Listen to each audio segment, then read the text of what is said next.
Hi friends, welcome back to Sew Honeybee. My name is Bee for those of you who may be new. And for those of you who are returning, thank you. It really makes my day. Now in today's tutorial, I will be doing another pattern for Sophisticated Crafts Designs. And this one is for the ZipN'Travel. Now this is a really cool pattern. And I really liked making this one because this whole backpack here, so whole backpack, will fit into this pocket. And this pocket has reversible zipper pulls. And as you can see, it also has a different style of zipper than you may be used to. It's a resin zipper. Now don't let that stop you if you don't have any resin zippers or reversible zipper pulls. I will leave it all in the description below. And there are also reversible zipper pulls that can be used with the number 5 zipper. Now the reason why you need to have a reversible zipper pull for this pocket here is because this whole backpack is going to fold up into this pocket. And let me open it here, because this tutorial, like the other ones, have tester's tips. And one tester's tip is adding a handle to the top. There's also another tester's tip to add on a wristlet to the zipper pulls. And you'll see all of that in the tutorial. Now let me open up the top of this backpack so that you can see the inside, because it is extremely roomy. Now you have a, if I can open it up enough for you to see it, there's a slip pocket with a zipper on this side, okay, and then another one on the other side as well. Now the suggested materials for this backpack are not particularly vinyl and waterproof canvas, but I wanted to really push this pattern to the limit, and it worked out just fine. Now you may want to use one of the utility fabrics or the waterproof canvas or outdoor fabrics, like the ones that you may have used for the SnapN'Go duffel bag and the tote also. Now the back has a handle, okay, and then you have your backpack straps, and then it has a zipper pocket here as well. Now this backpack also has side pockets on both sides, so you can keep a water bottle or whatever you'd like to keep in there. One thing I did want to let you know, now I use vinyl and waterproof canvas for this pattern. I really wanted to check and see if in using those fabrics, if it would all fit into the pocket, and it did just fine, as you can see right here. Now I do want to make a suggestion. If you are going to be using this backpack every day and stuffing it into the pocket, you may want to use different fabrics than vinyl and waterproof canvas, because over time the vinyl could maybe break down. Now another thing that I wanted to let you know in choosing your fabrics is that you should do a tester sample at the beginning, as she says in the patterns, at the beginning of the pattern. So at the thickest part of this pattern, it will be 6 layers of your exterior fabric and 6 layers of your lining fabric. So if you're using any kind of interfacing or anything like that, you will definitely want to keep it out of those seams. And also you may want to take a sample and test it out on your machine to make sure that your machine can go through that. Those are all the things. Please like, share, and subscribe, and let's get on to making this bag. First of all, I want to start off with step 1, and that is using piece Z, which is our slip divider pocket. Okay, and we need to cut 2 of those, and I have 2 here. Now what I want to do is I want to take each of these and cut them in half.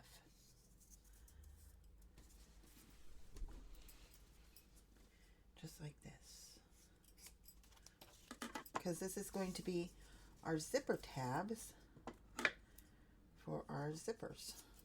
Okay, so now I have a total of 4, and I'm using waterproof canvas for this here.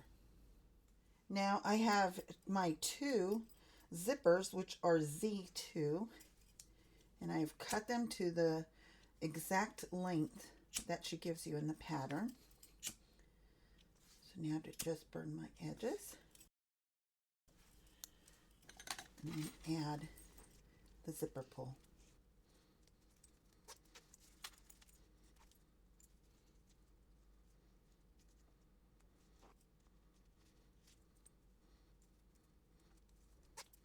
So now on each of these tabs, I'm going to mark 3/8 from one of the sides. Okay, now I'm going to get a small piece of double stick tape and put it on the end of each of these so that we can fold it over. Now if you're using a domestic machine, you may want to finger press this or iron it or clip it or pin it.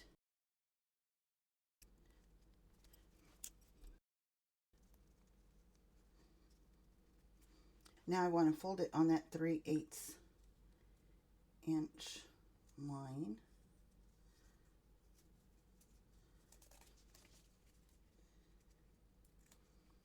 I should have used a more permanent thing to mark this because I used a air eraser marker or pen and it's already disappearing on me.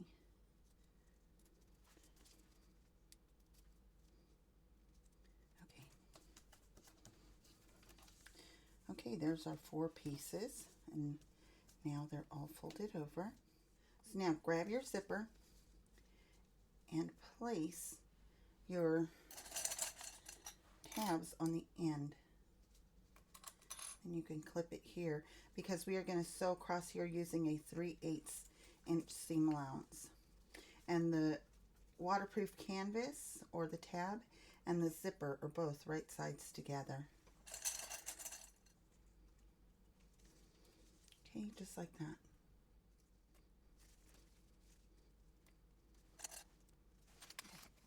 I'm going to turn down my stitch length. Now I want to sew across using a 3/8 inch seam allowance.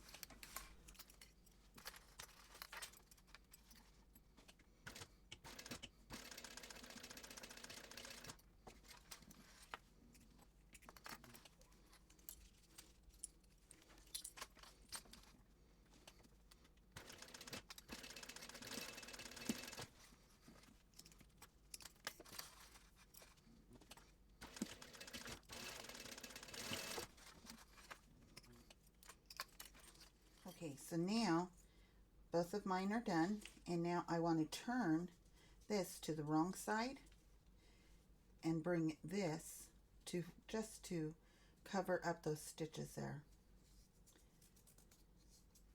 Just like that. Okay. Then you can put a clip right here to hold on to it. Do the same thing on this one.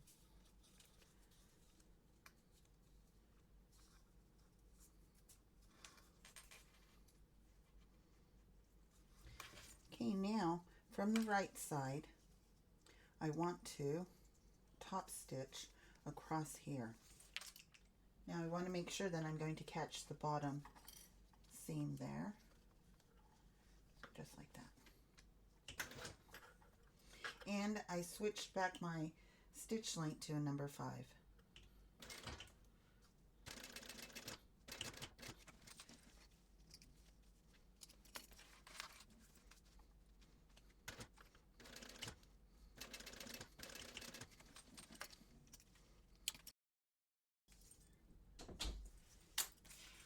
Now I want to do the same thing to this one over here.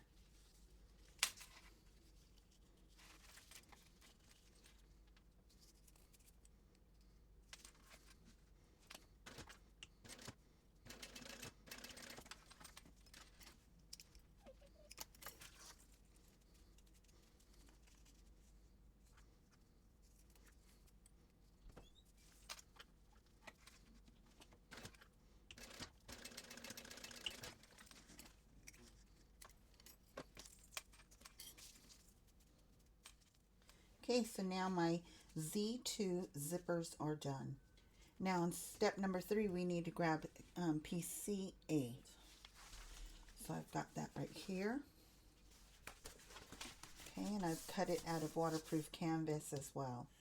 Okay, so now I want to add my tab at least 1 1/4 inches away from the long side or the long edge. So I'm going to put a little mark right there.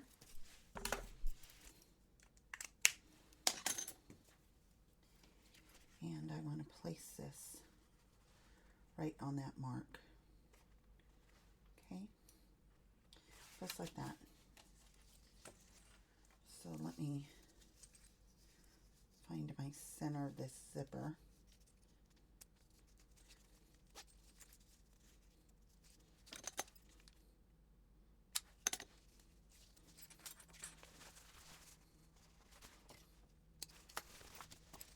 Okay, let's do this again.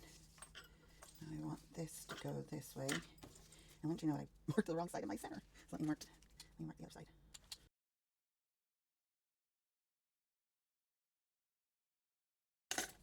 Okay. So I want my zipper going from right to left. So I want to put it right sides together, matching up my centers. Don't want to forget my logo tag. I will put where I got this tag in the description below. I think just about everybody knows where I got it from, but there will be a link down there. Okay.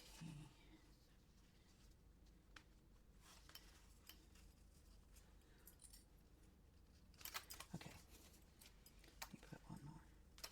Okay, now I am going to sew down here, attaching my zipper to my pocket lining or my slip pocket, and using a 1/8 inch seam allowance.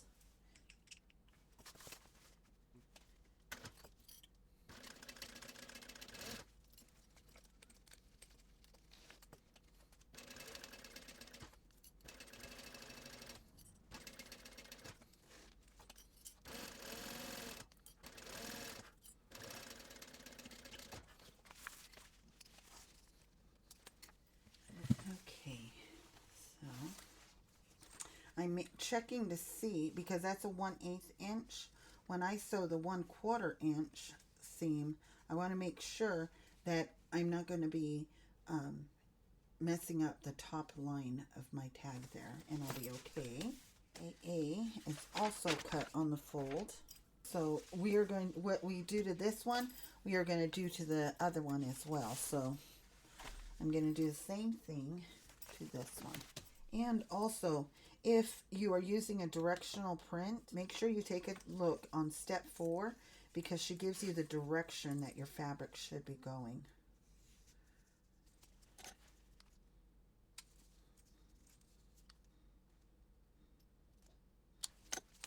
Okay, I'm going that way. Mark my center here. Okay, it's going left, or it's going right to left.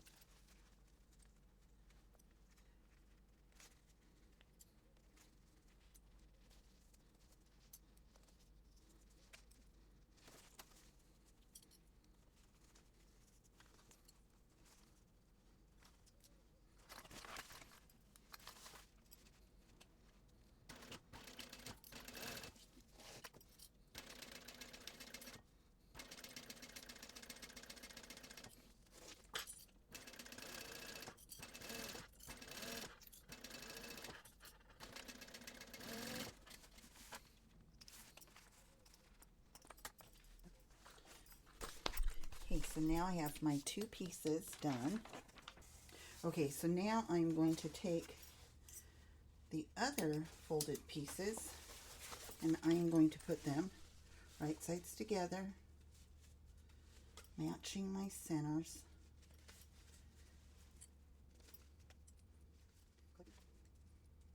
Now I'm going to put on my zipper foot.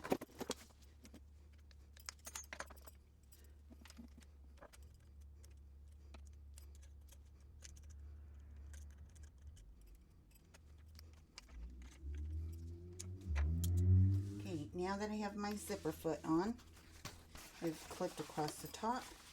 I move my zipper pull out of the way.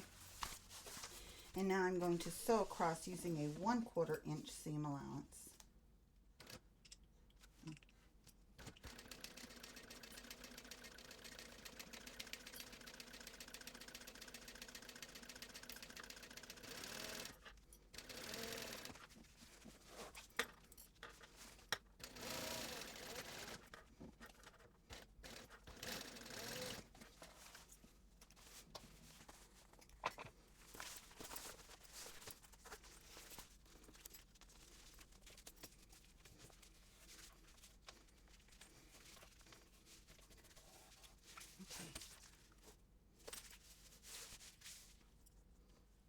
Now before I top stitch across here, which is the last part of step 4, I'm going to add this panel onto my zipper, doing them both at the same time. Then I'll switch back to my standard presser foot, and then I'll do the top stitching of the both of them at the same time.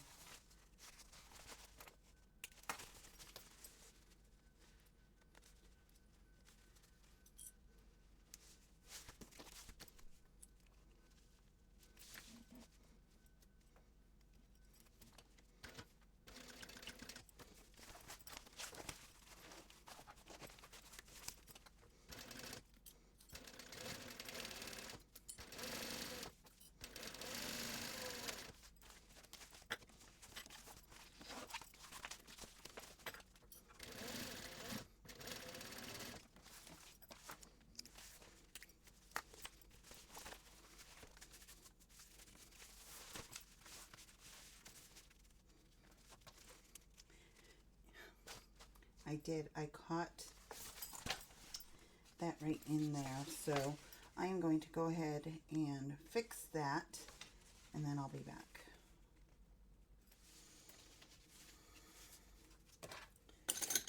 Okay, so much better. I can switch back to my standard presser foot.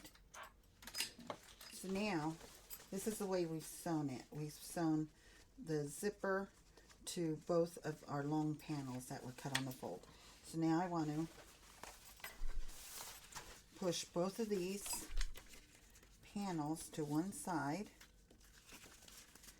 and then now I want to top stitch across here all the way down. And when I get to this tab, I want to fold it down and then top stitch across the top.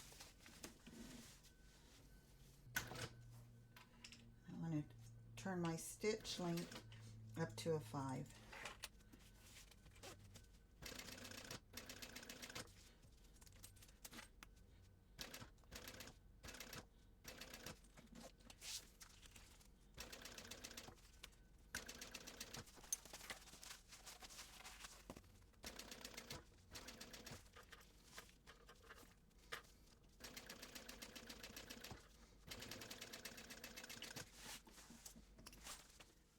Okay, just like that.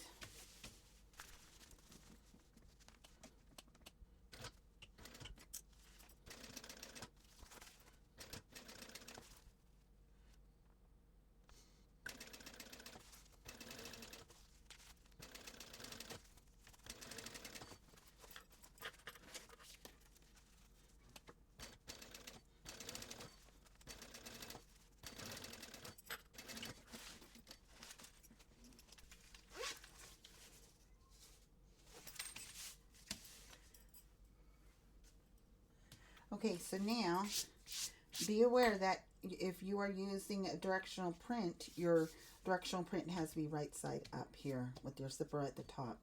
And then, of course, your directional print right side up. Okay, now on step number 5, we are going to find our centers again and then bring both our lining piece and our exterior piece up to the zipper, and then sew it across.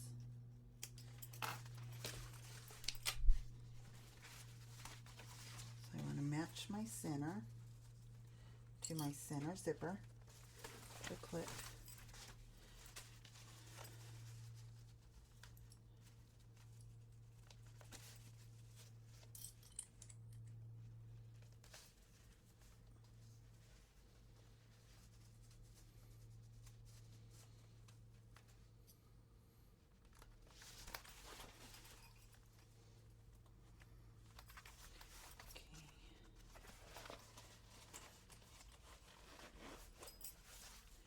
And I want to be aware of where my zipper pull is.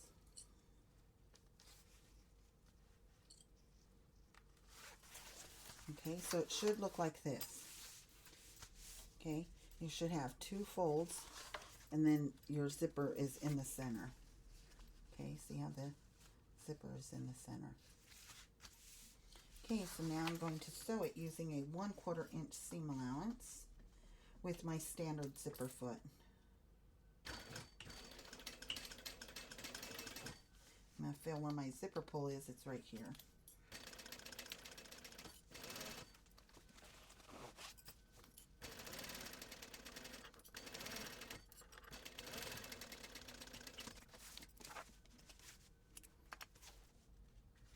Okay, so now we got to turn this to the right side so that it's like a slip pocket,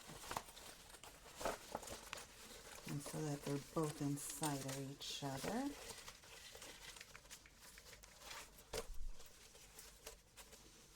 Okay, so now when we open up this slip pocket, you should have both of them inside of each other. Okay, she has us looking at the lining portion on the outside and the right side, or our zipper portion, on the inside. You see that? Now, I want to top stitch this here because this side is already top stitched, but now I want to top stitch this side. So, I want to put my hand through it so that it looks like a tube. So I know that I'm catching both sides. And I want to top stitch this going across here. Okay, hold on to my threads.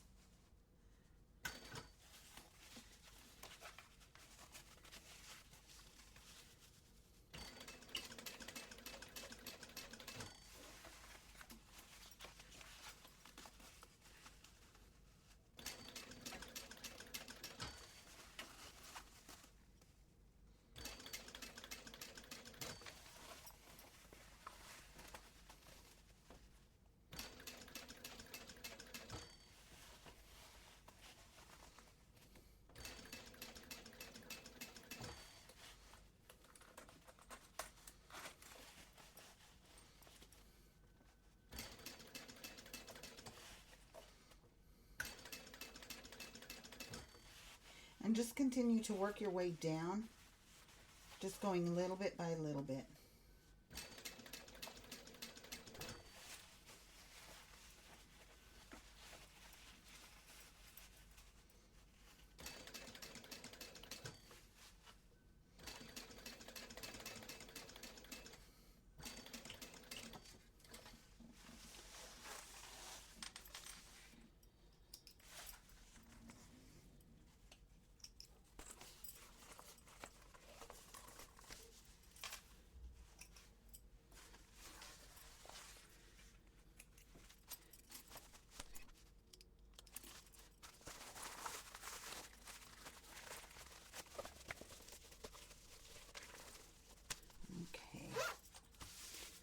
Okay, and so now I have up here to where it is marked where we are going to fold it. She gives you a measurement of our top edge where we're going to fold that like that, making sure that our lining is with itself right where we want it. Let me mark this again because I marked it with the erasable pen and it's erasing on me.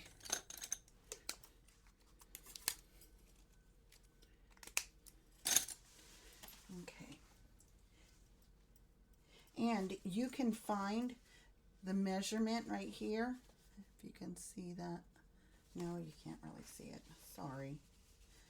But you can find that measurement on step number 6.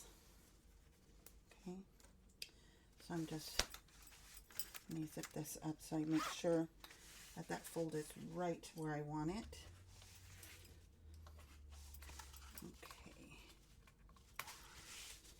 Okay, now when you put this fold in, make sure that your pieces are right with each other, your lining and your exterior. Okay. And they should be, because we sewed them together using the same seam allowance. Okay. Okay. So now I have to determine, do I want this as a divider pocket or a slip pocket? I want to use it as a slip pocket for both of them. Now, if you are going to use it as a divider pocket, you are going to top stitch across the top and bottom and baste the both sides. So doing 1/8 of a seam allowance all the way around. But if you are going to use this as a slip pocket, we are going to close out the bottom or top stitch the bottom when we put it on the panel. So you're only going to baste the 2 sides and top stitch across the top. So I'm only going to do the 3 sides. And that is using a 1/8 inch seam allowance.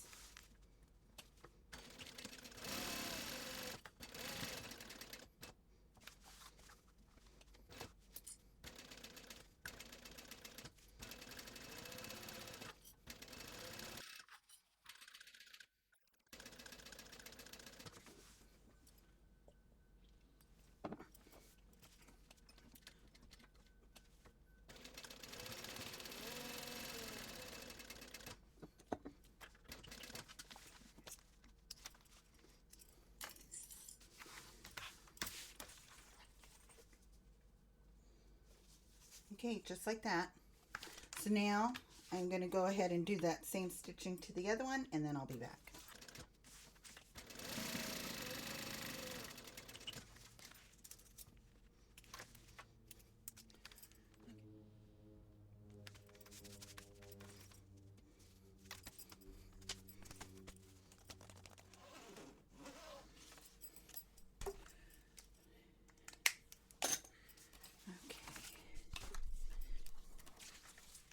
Now on step 7, she gives you a marking to mark across here, and that is where your panels are going to go.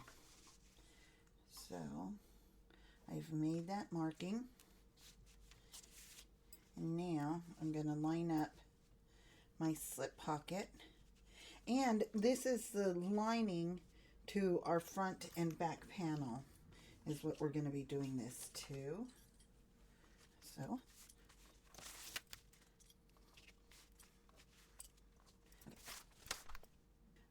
So now this is where we are going to close up the bottom to our slip pocket.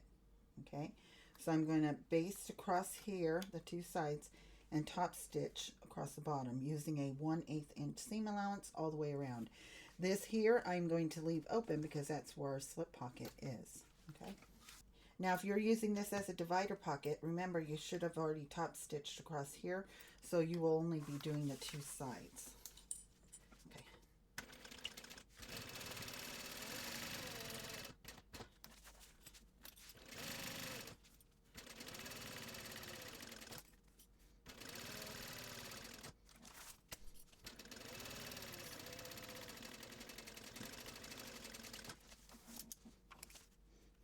Okay, there's my slip pocket. It's all in there real good. Here's my zipper pocket. So it's a pocket in a pocket. Okay, so now I'm going to do that same thing to the other side.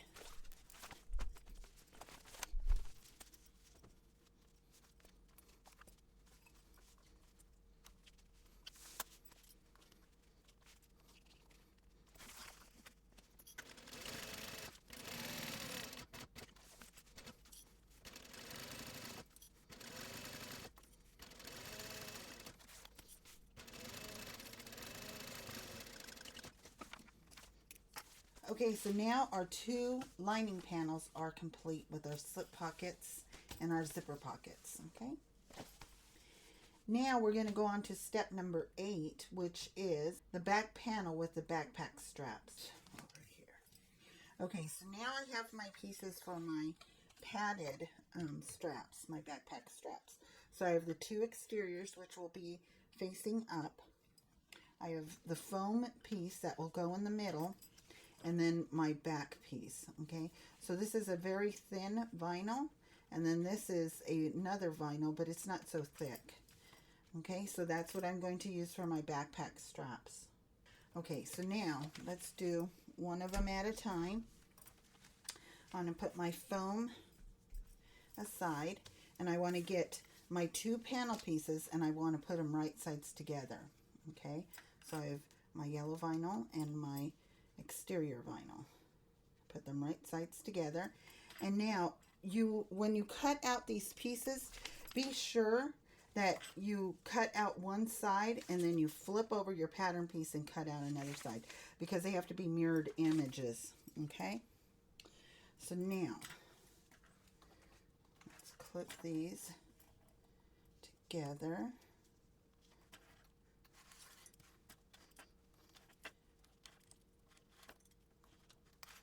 Okay, just like that. Now I want to leave an opening on the outside curve. So you see how this is an inside curve and this is an outside curve? I want to leave an opening on this side because that's where we're going to turn this piece out. She gives you the measurement on step 9, but you can decide how much you want to leave it open. I'm just going to leave quite a big piece open there. Okay, so I want to start sewing on the outside curve, so right here at a 1/4 inch seam allowance all the way around, jump over, and then sew over here, okay?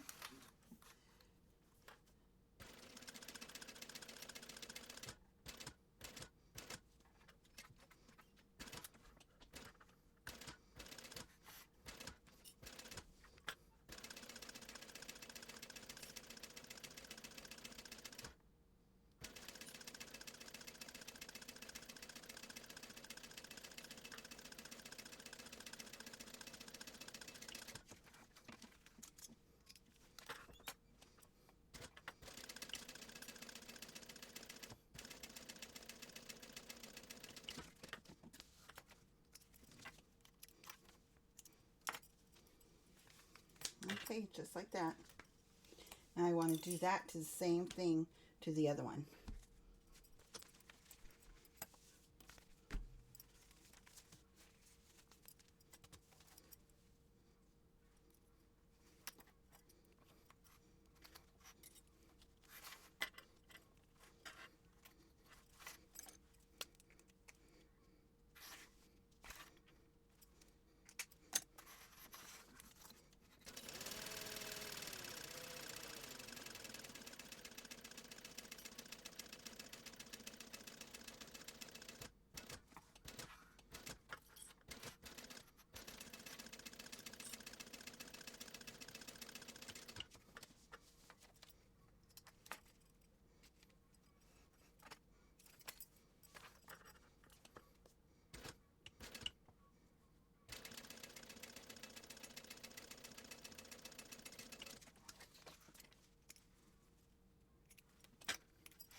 Okay, now I want to pink these edges, making sure I don't go into the stitches, nor do I go into this area that I've left open.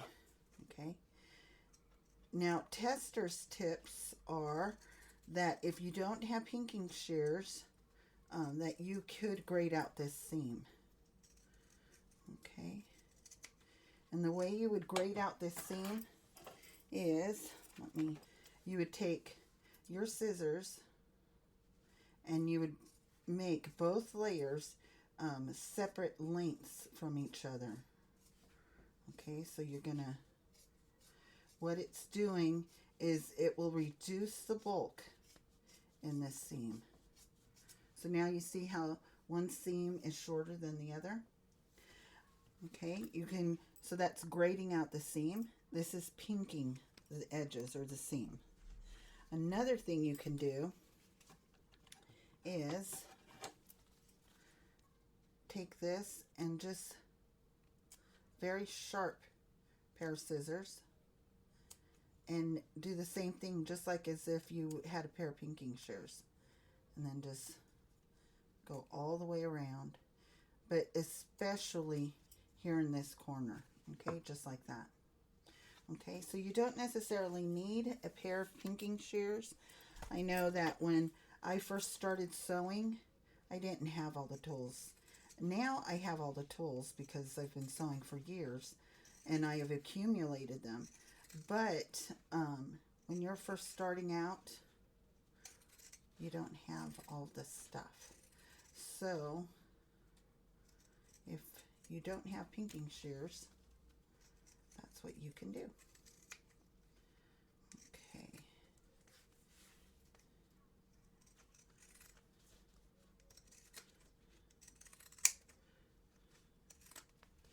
Okay. Just like that. Okay. So now I want to turn these to the right side. And I want to be very careful not to damage that seam there. So just kind of just take your time at it.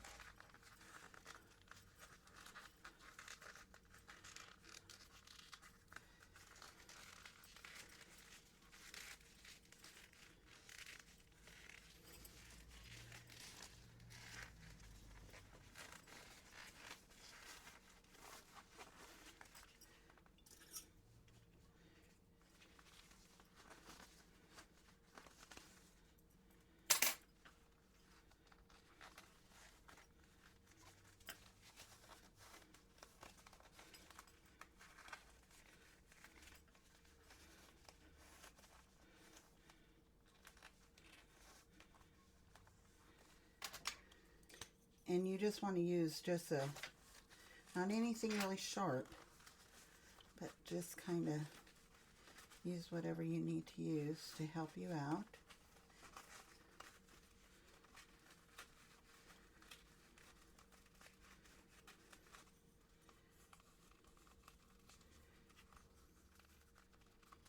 Okay.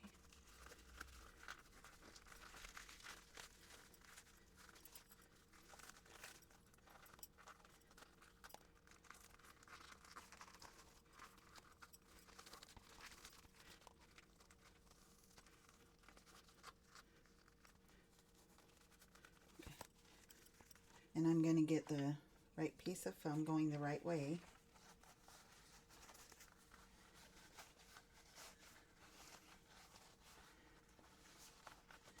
And I got to put it in there, making sure that it goes all the way down into the bottom and it's flat.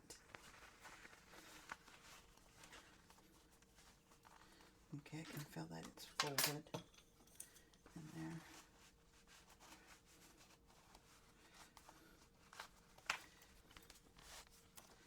Okay, I put this side over here.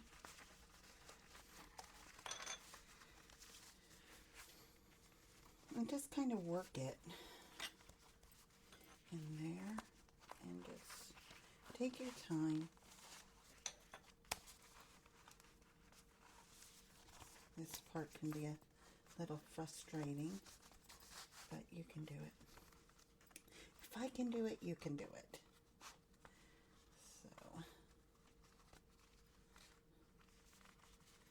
let's see.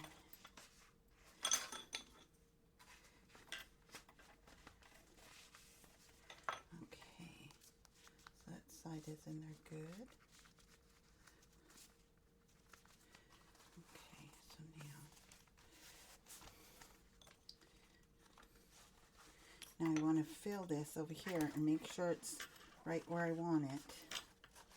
And if it's not, then manipulate it right where I want it. It's not all the way at the end.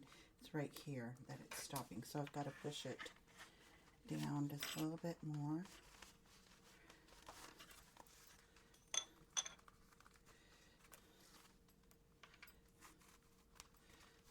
Okay.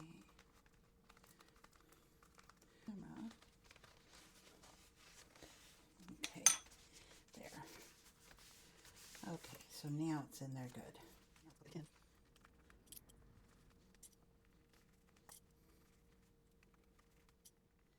Now this is much easier because we're clipping it right on that fold right where the foam is. So that's a good guide for us there.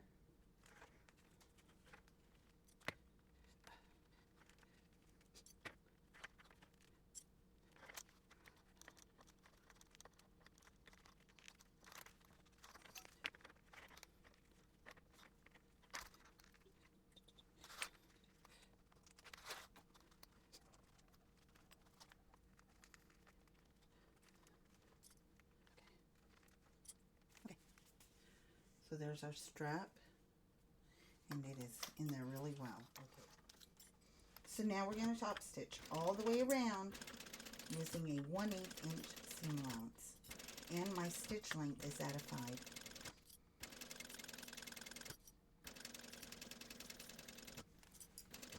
And while going around this corner, just go really slow if you have to. Okay, I have a needle positioner on my machine, so it's easy for me to go around these corners. But if you do not have one, just even if you have to hand crank around this edge here, around this corner, go ahead and do that.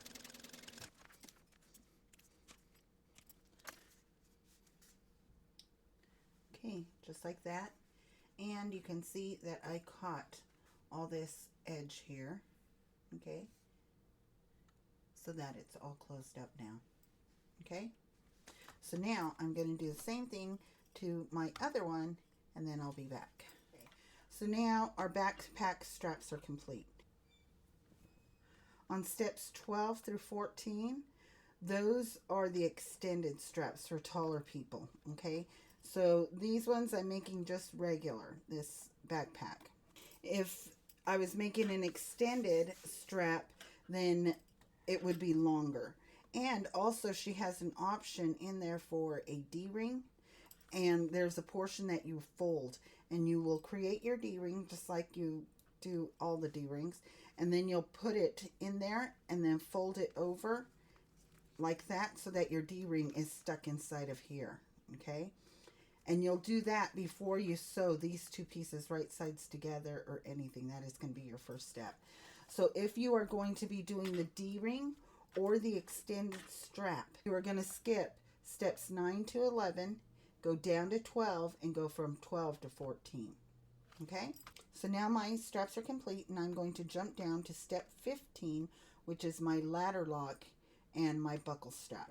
Okay, and you have a number of options that you can use, and I've got 3 of them here.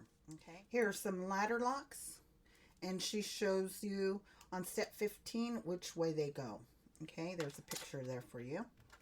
You can also use swivel clasps once you remove the center bar here, or use rectangle squares or rectangle rings. Okay, but I am going to use these. These are buckles, and it comes in 2 pieces. Okay, I get these from A&A Textiles, which is a local shop here in Fresno. Yeah, they have hundreds of different styles of fabrics and a huge assortment of vinyl, and even recently they got some leather, and so that's where I get these from. Okay, and I will put a link to them in the description below. They are on Instagram, so you can see what they have available. So this is going to be the top portion, and this is my bottom portion. So I want to put a little sticker on this side so I know which side is right side up. Okay, so let's see, it goes this way.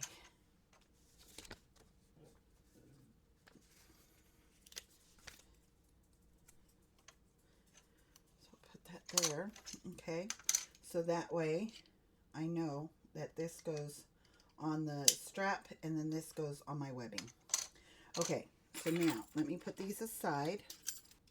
And now I have the CC2, and you should have 2 of them. And don't forget to burn the edges.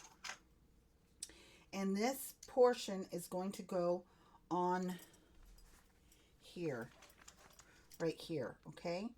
So I want to put it through here, okay, like that, because I want this portion on here, and then this portion will go in my webbing on the side.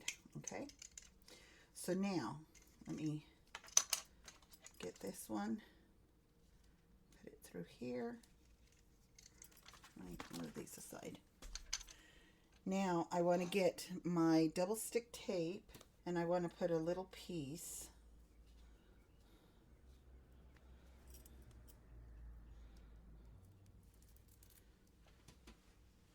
where am I? Oh, here they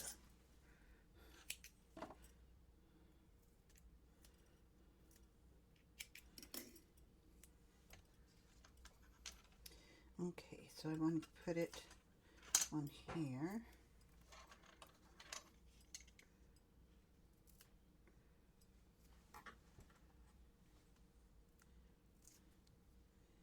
And I want to put, let me make sure I'm doing this right.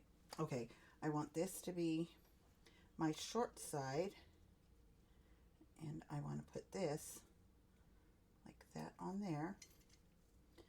Okay, make sure that they line up with each other just right. Okay, and then I want to grab another piece of double stick tape.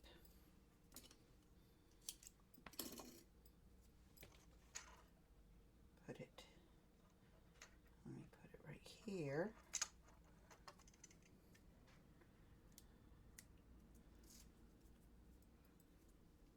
And then bring this down to meet the edge right there. Okay? So that it looks like that on this side and like this on this side. Okay? Now let me do the same thing over here.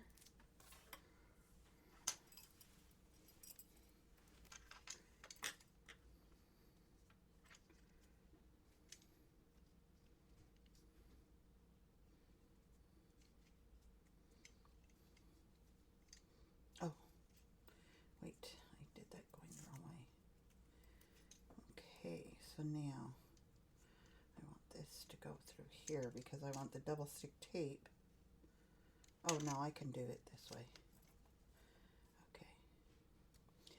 Just fold it in a way that you're sure that your seam will be on the back side, okay? So remember, my sticker is on the front side.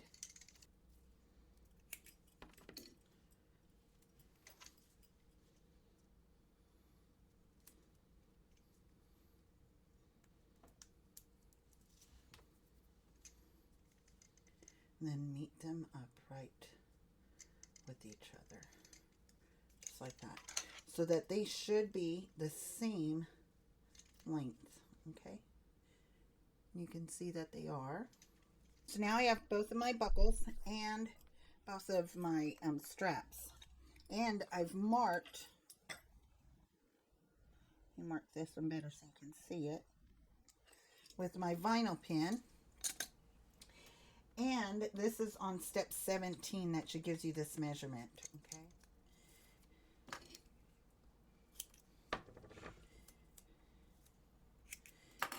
And add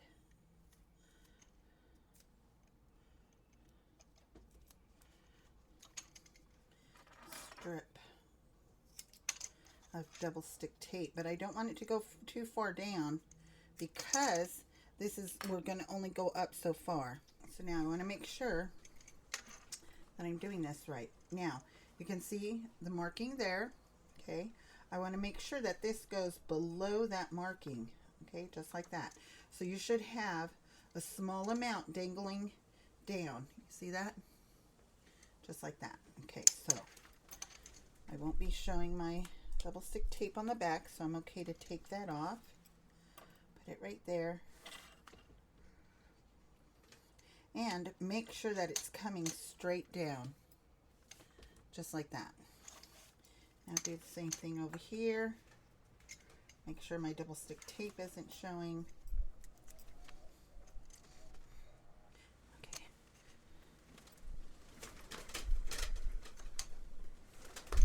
I have my window open because it's so warm here. But now it's getting really windy, so I'm going to have to close my window here in a second. But like that. Okay, let me close my window. Okay, so now I want to do a box right in here. So let me clean my station. So what I want to do before I sew these is put them right sides together and make absolute sure that they are right on top of each other and not going different ways. Okay, so I feel confident about that. So now we are going to sew a box on here with an X, making sure that we catch this bottom seam right here. Okay, so let me draw a box and then we'll get started with sewing that. Okay, now I've drawn my box on there with the X, and now I want to sew that. So I put on a new bobbin. Okay. Now I want to drop my needle right where I want it. In that corner. I want to go forward one and then back one.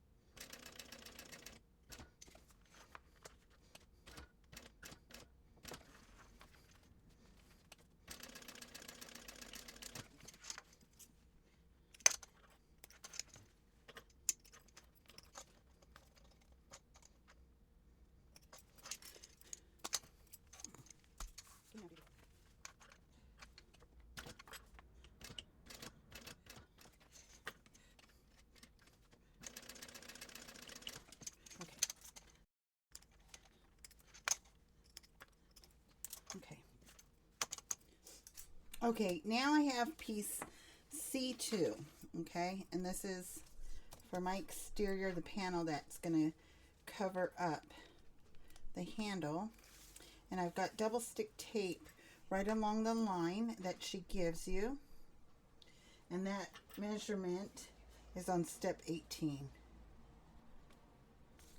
And now I want to fold it right at that line.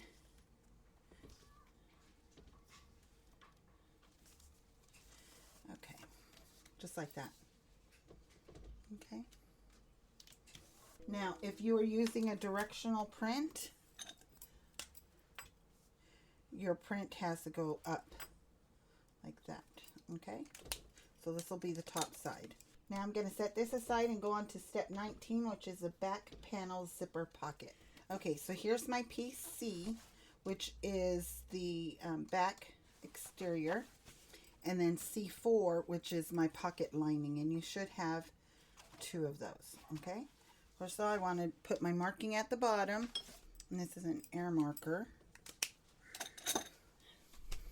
If you guys hear crunching in the background, it's my dog chewing on a bone. Okay, so now I want my pocket on this side, so you can see my zipper boxes on this side. I've drawn my marking here for where I'm going to line this up right on that line, and I want to clip it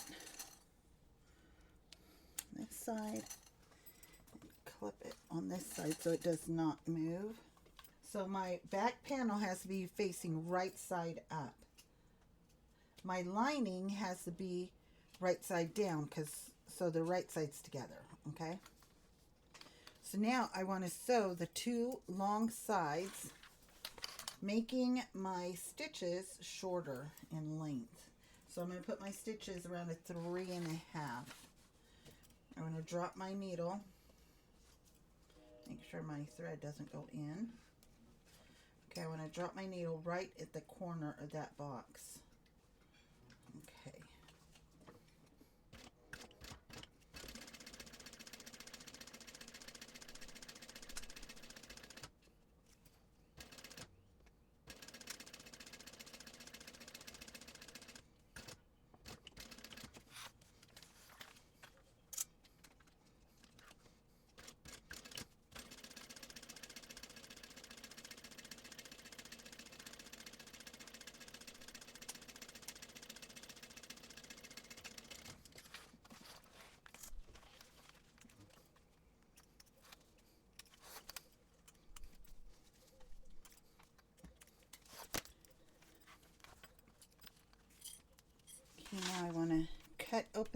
box, making sure I do not cut into the stitches here.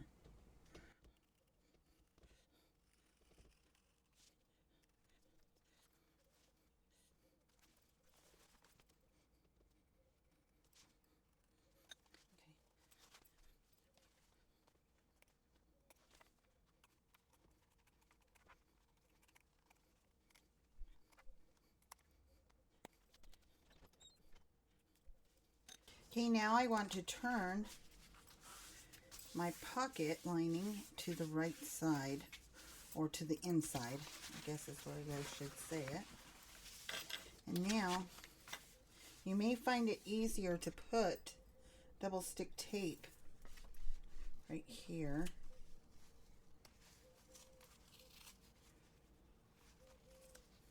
Right along this edge. Where did I put my scissors? Where did I put them? Oh, here they are.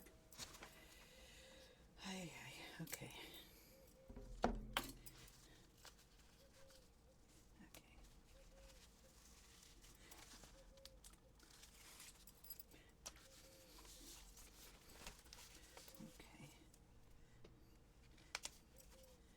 Fold that right where you want it and stick it down to the tape, and make sure the tape isn't too far out, because you've got to sew this seam to sew this pocket closed. Okay, so you want to make sure that you've got it out of that seam there. Okay, now I want to do the other side. First of all, let me press this where I want it. Okay.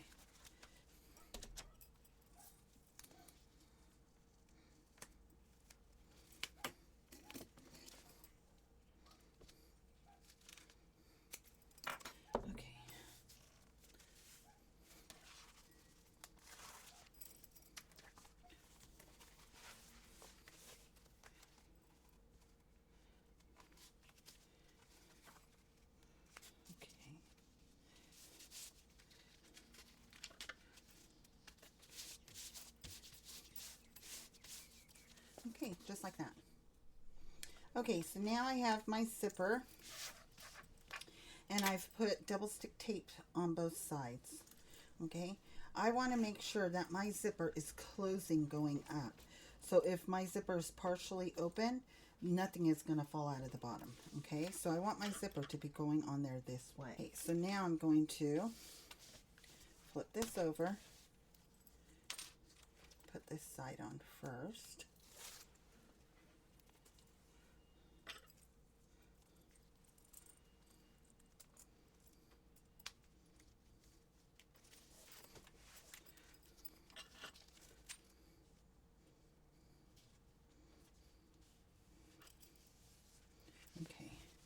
And I want to make sure that I have enough zipper left on both sides. Okay, so that's good there.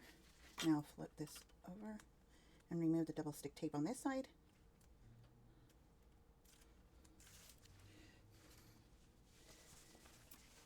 And then put this down.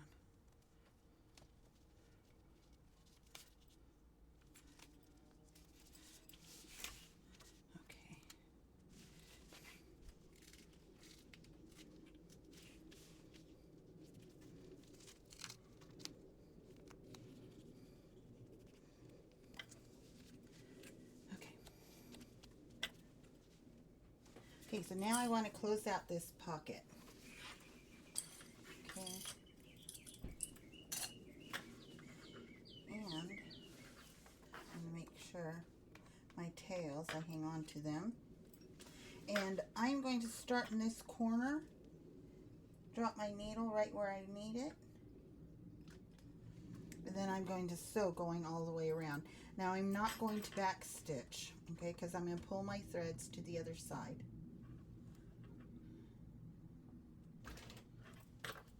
And I've got to put my stitch back at a 5.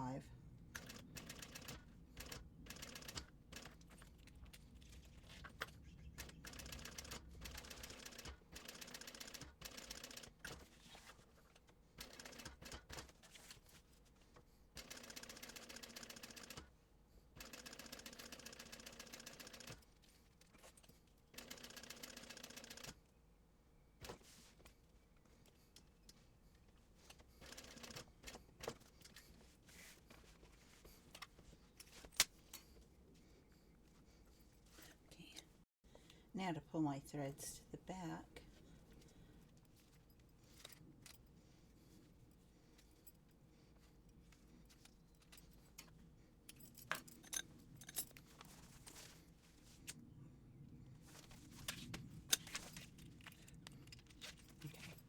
So now I want to turn it this way, grab my other lining piece, place them right sides together,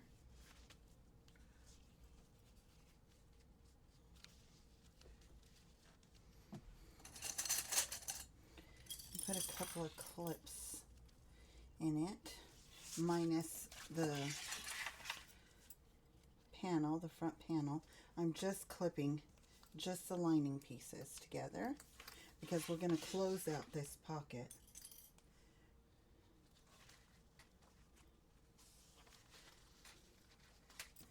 Okay.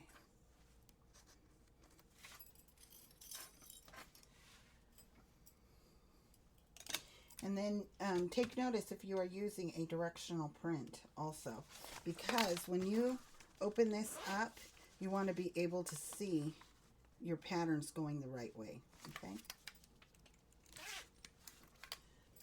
Okay, so now what I want to do is I want to pull this all out of the way. So I want to, okay, this is the way she has it in the picture. Let me grab one of these, okay? And so we are going to close this up with a 5/8 inch seam allowance. Now this side is where our zipper is, and we are not going to sew up this side. So let's start on this side using a 5/8 inch seam allowance.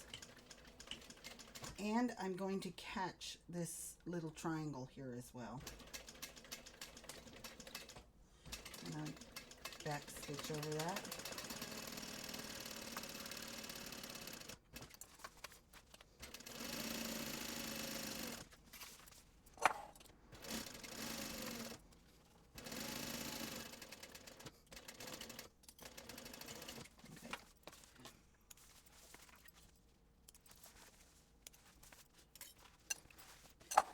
Okay, so now I need to get my strap again, this, and it didn't stay folded down, so I'll fold it down again and clip it this time.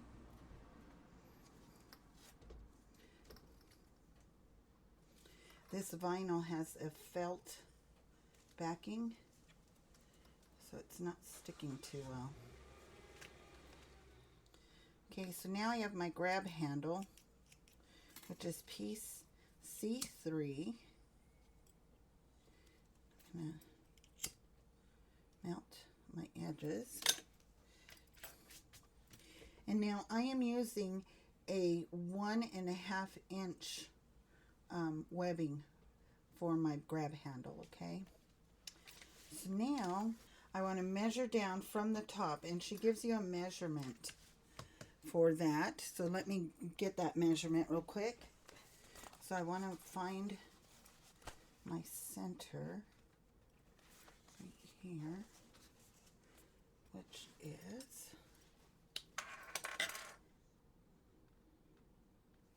there. Okay. So that's my center. And I have my center right here. I've marked it as well. So now I want to place the two centers together. So I want to sew this across using a 1/4 inch seam allowance. And you should be clear from your pocket lining.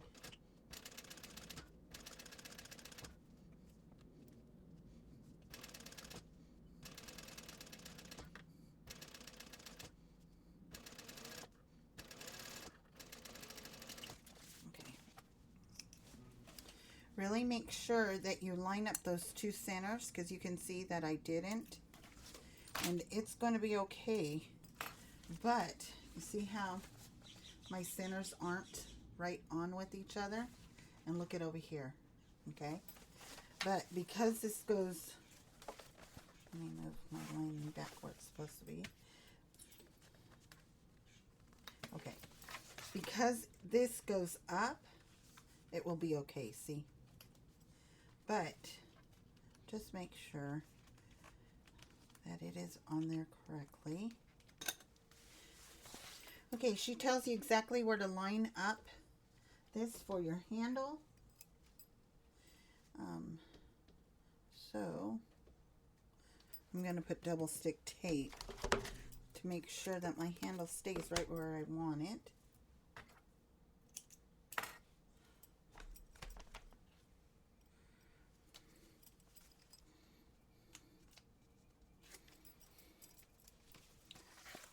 Okay, and she says we have to put it above the stitches.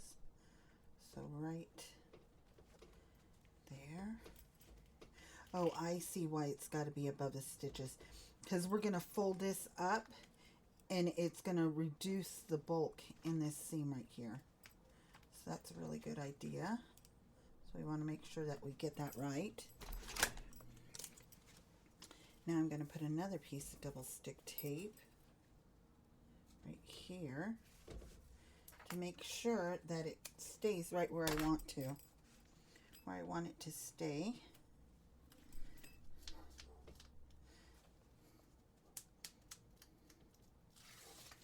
Okay, got ahead of myself right here. Okay, I forgot about the straps. So now I have my handle on there right where I want it. My measurement is correct in between there.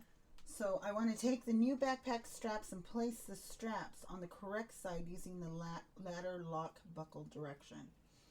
And then I want to flip the new backpack straps over right sides down next to the grab handle, and then baste with a 1/8 inch seam allowance. So this is what I'm wanting to do. This one here. Okay, above the line. So this goes here, using that angle against the, see how this has got an angle? I want to make that angle work for me. And put it on this side, just like that. Okay. So now I want to base this on.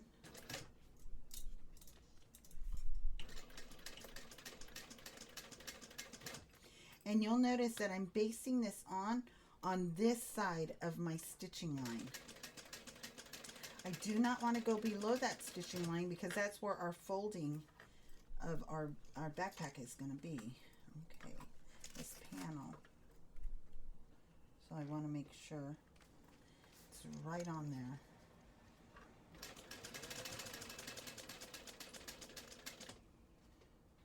My thread is there. Okay.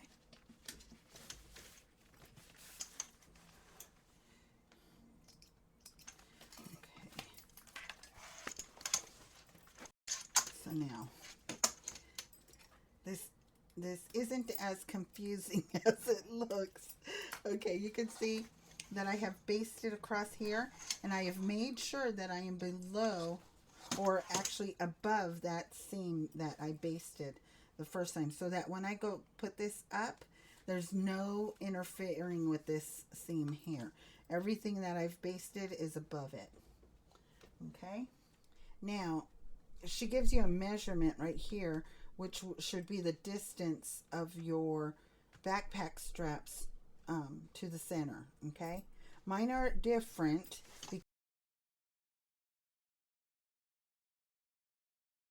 because I have used a wider webbing for here. So now I want to bring this up, hold it down, just like that. And now I want to top stitch across both of these lines. So when you're looking at this, when your backpack straps come down, they should be swinging away. Let me bring this one down. See how they are swinging away from each other? And you should see the right side on this side. Okay? If not, if you don't see that, now is the time to fix it. Okay, so now.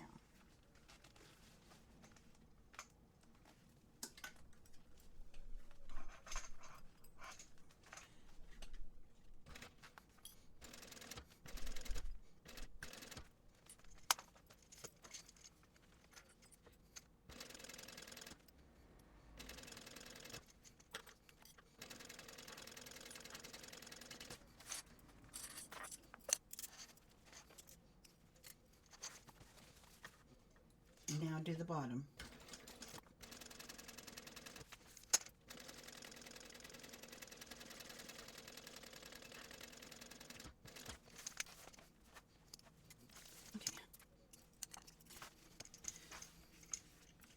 Okay, and there's our backpack back. And then we have our zipper here. Okay, so that looks really good. Our buckles are going the right way. Okay, and so now she says to sew another set of stitching down the center, and that is to reinforce this. Okay, so let's go ahead and do that. Instead of sewing one down the center, which you can, I'm going to sew 1/8 of an inch away from this top stitching line and 1/8 away from this top stitching line.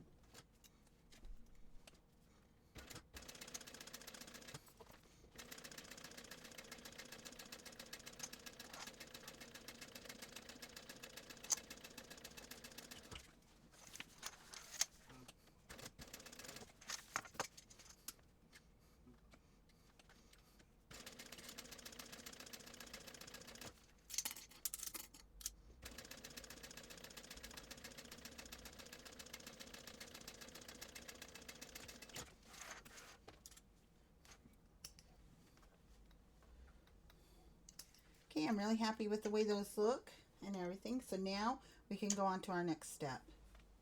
And that is still working on this back panel. But now we've got to get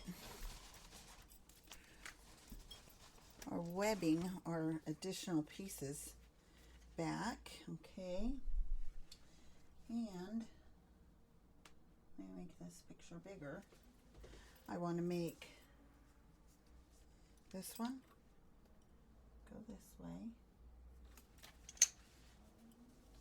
and make it go this way, and then this one will go this way. Okay, so now I'm going to measure up from the bottom, the measurement that she gives you on step 27. So now I've got my markings there that she gives you. See where I've marked right there? And now I want to place these so that they are going in an X motion, okay, just like this. Okay. And I am also capturing the pocket in with it, okay? So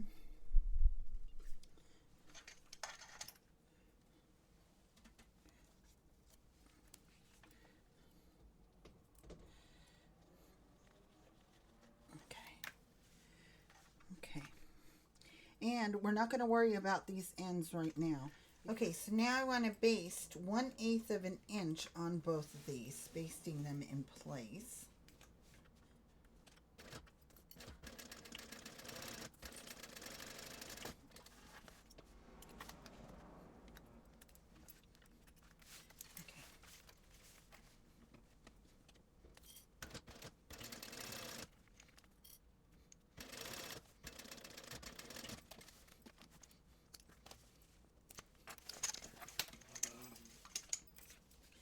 Okay, just like that. Okay, so now I'm ready to put my straps on my ladder buckle, okay? So here's the back, here's the front. See these teeth here? I'm going to go put my webbing on the front side, okay? And then I'm going to bring it across those teeth and down, okay? Now, One way you will be able to tell is if your ladder buckle is like this, your webbing should be able to slide really easily. Okay, see how it's sliding? But if it's down like this, your strap should be able to lock in there. See how it's locking in there? And my webbing should be in the front, so that if somebody wants to tighten it, they just pull it from the front, okay? But then it locks. So that's where I want that, okay? So I'm gonna put that like that. Do the same thing over here. Put it like that, and then through here, and make sure that it's locking in, which it is. Making sure also that there's no twists or anything in it. Okay, so now I want to put a double fold on my end here. Okay, just like that. I want to put a clip right there. Do the same thing on this side, making sure that my fold is going towards the wrong side. You see how that is? Okay, so do the same thing on this side. So I want my fold to go this way.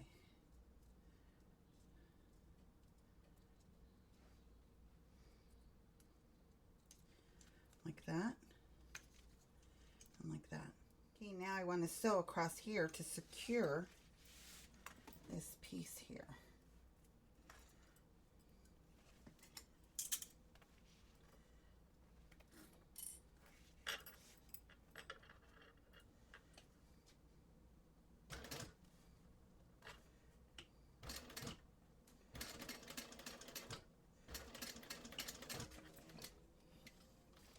Okay, just like that.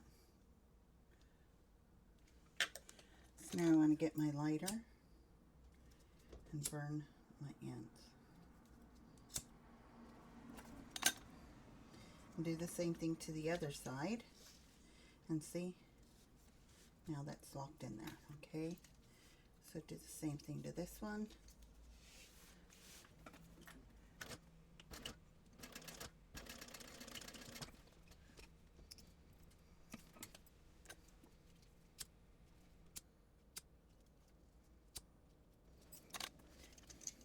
Okay, and there's my seat belt webbing, all complete. You know, I do the tutorials for these patterns, but it's the testers and their tips along with the pattern that make this whole tutorial what it is. I know that you guys love those testers tips, so they did not disappoint, because you will see I've got everything here for my front pocket. And here is an extra piece right here. So yes, this is a tester's tip. So this will be just in a few minutes here. We'll go ahead and share that tip with you. I really appreciate all of the tester's tips. So we've got a couple of them coming up for this front pocket. Okay, so now I have piece B1, which is my zipper gusset exterior. And I've placed a piece of double stick tape above the marking that she gives you in step 28. Okay, so I'm going to remove the tape,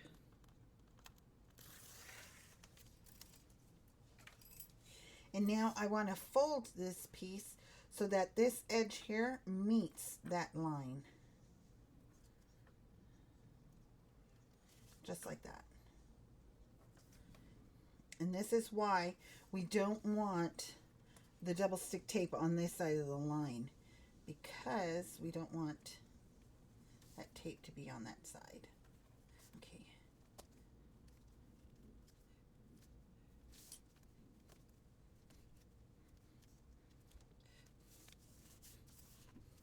Okay, now I want to take another piece of double stick tape.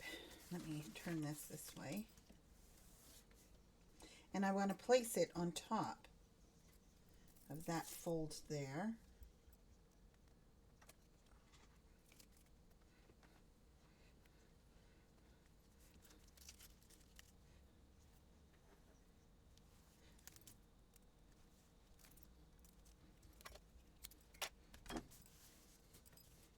And we are not going to remove the double stick tape yet. We're going to leave the paper on there for right now.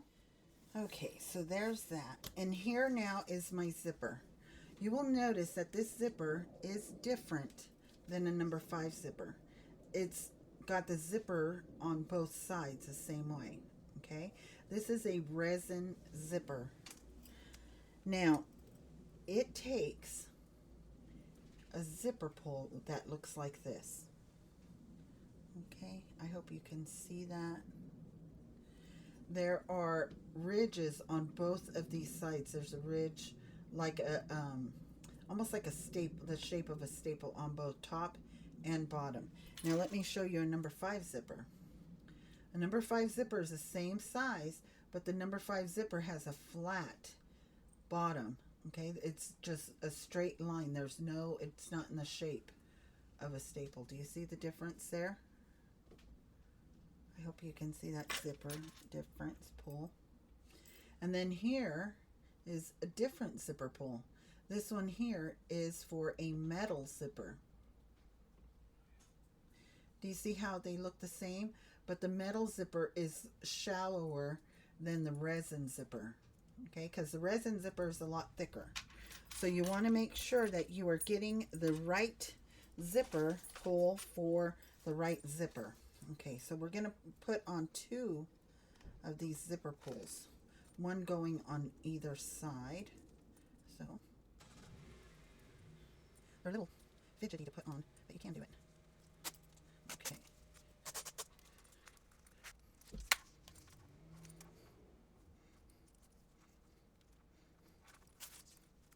Okay. So now I have both zipper pulls on there. Okay, and they are both going into the center. And you will notice that these zipper pulls also are not just regular zipper pulls, because you can see that the zipper pull is on this side, but then it will flip to the other side. See how it does that? So they are reversible zipper pulls. Okay, so they can work on either side, since the teeth of the resin are on both sides. You see that? Okay. Okay. So now, let me put them to the right side. Okay. And they're a little fidgety because they're thick right here, you know. And there are other zipper pulls that you will notice on some of the testers makes, and you can use those ones as well. I have 2 different kinds of zipper pulls that are reversible, and I will put the link to both of these zipper pulls in the description below. So now I want to put this right sides together and clip it. Okay. And although this is a reversible zipper pull, there still is a right side and a wrong side, as you can see.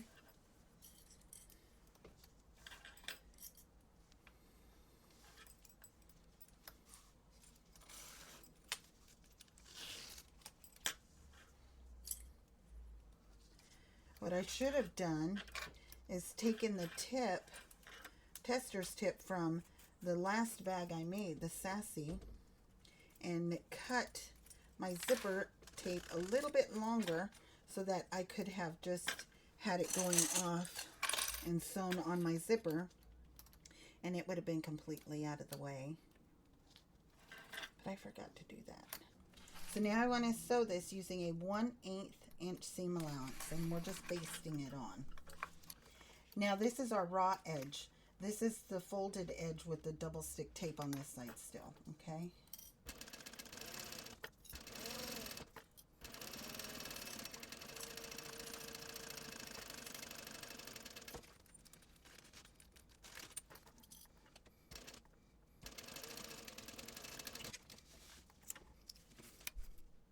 Okay, now this is where our first tester's tip comes in. She came up with getting a lobster clasp, hooking it to the 2 zipper pulls, and then putting a handle on here for a wrist strap for your bag. Once it's all tucked up into the pocket, then you'll have a wristlet to hang on to your bag, okay? And it locks up your zipper pulls also as well. So that's one tester's tip, which I felt was really a good tip. This here, I sewed it at 1/8 inch seam allowance to baste it on, but I was supposed to do it at a 1/4 inch seam allowance. I'm going to go ahead and sew this again. And I'm writing right next to that zipper tape, the teeth. I'm going to move this down.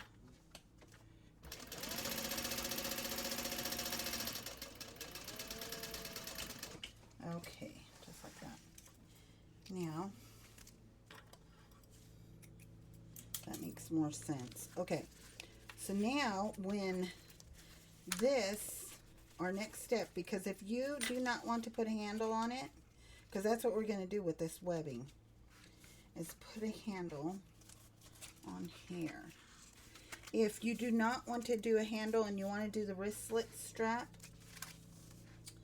what you will do is you will just go ahead, remove this double stick tape, tape it onto the back side here, and then top stitch up here, okay? But before I do that, I want to put the handle on. So I've got to find my center. Okay, so there's my center. Okay, so now you'll see that I've made a gridded box here, and that is for our tester's tip. We have a tester's tip to put a handle right here.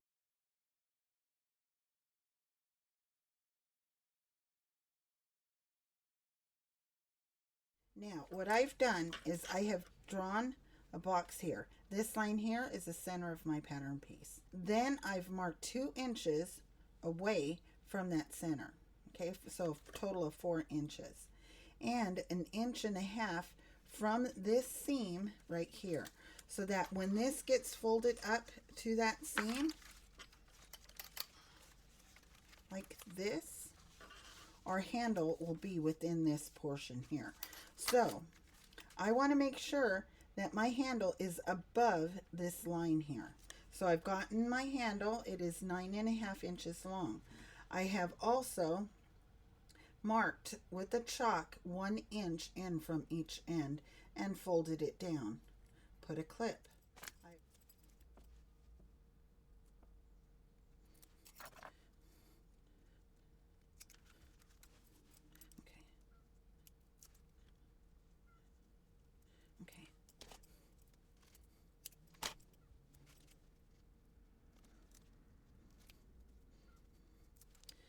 Okay. Now, I want to make sure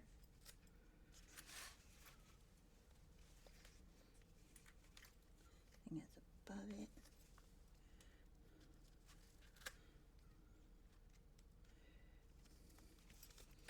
Right there. Okay, so now you see how that is right on my box line right there. Okay, my center is right in the center. And this one. And I made sure also that not only is that bottom portion covered, but it is also on there. Okay, so now I can take my markings off, and although this is an air erase pin, I just want to make sure the markings will come off, and they are coming off really easy. Okay, so now what I want to do is I want to sew a box right here so that this is all the way on there. Okay, so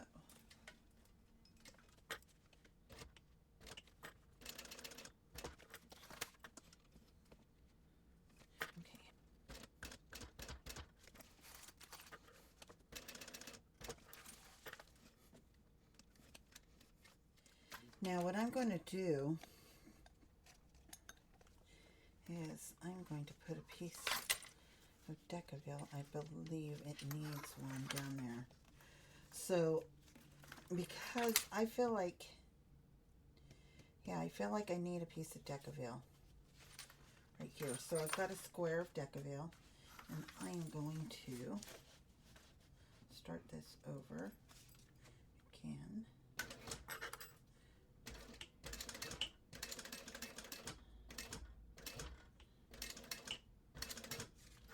Okay, now I'm going to do the X so that that Decaville will stay where I want it to. It's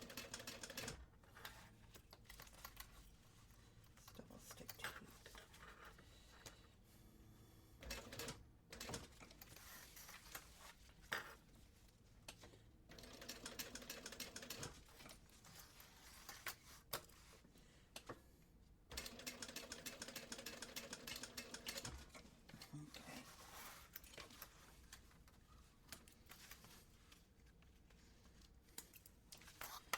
Okay. Now I'm going to do the same thing to this side. So now there's our little handle. It's on there really well. It has Decaville on the back. Let me trim down this Decaville. Okay. So I think that that is a really good tester's kit. As this gets folded down, because we're going to top stitch over here, remember? So now we've got to take this edge and bring it up to here and remove the double stick tape and tape it right onto there. Okay, so let's do that first, little bit by little bit. Okay, and I want to cover up the stitching on this side so that when I go to sew on this side, I know I will catch the back portion. Okay, let me move these zipper pulls over. Actually, let me move them all the way over this way so they're out of my way.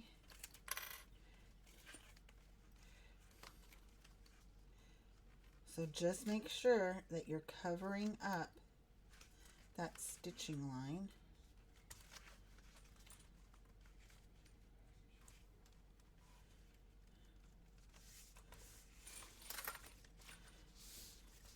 Why is it rolling on me?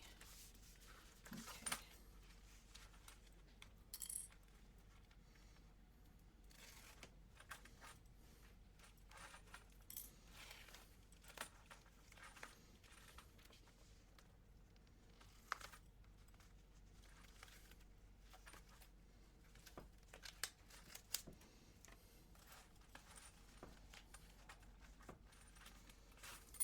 I'm going to take these off.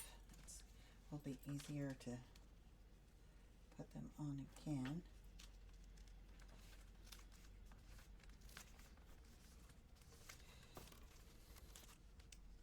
Looks like my vinyl may have stretched out a little bit. Okay, let's see. Because I do not want any ripples. Okay, much better. But it's still okay. That handle is good. It's on there. It's away from this seam over here because we're going to now, when we go to put this on the front panel, we're going to be sewing here. So we want to make sure that we have enough space up here. Now I want to top stitch over here, okay? And I want to make sure that I'm going to grab or get the bottom with it.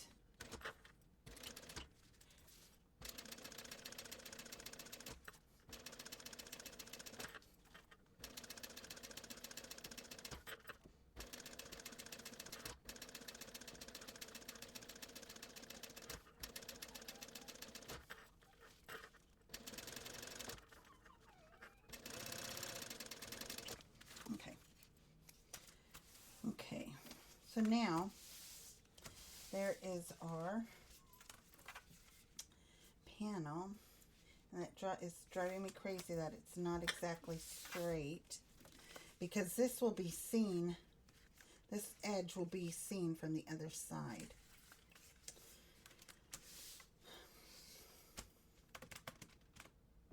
I think it's okay. Yeah, I think that's okay. Now I'm going to go ahead and I'm going to put my zipper pulls back on here.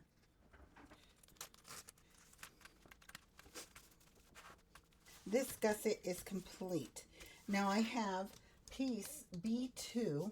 This is the same length as B2, but I've made it wider, as you can see.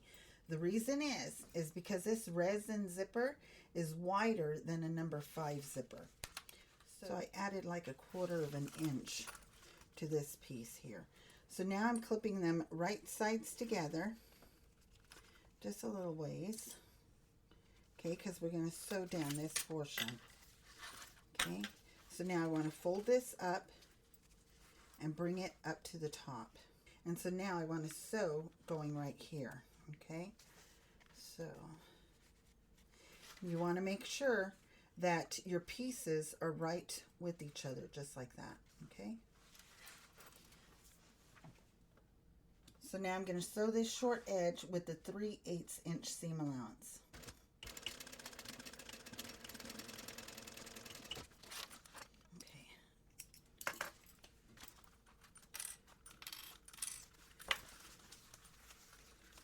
So that when I fold this out, it will look like this, okay? So there should be a clean finished edge just like that, okay?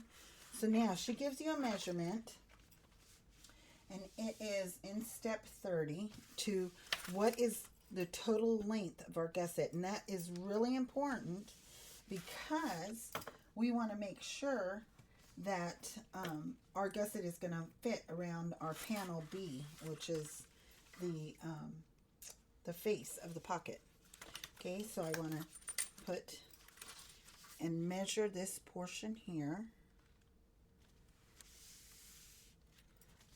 And I know you can't see it, but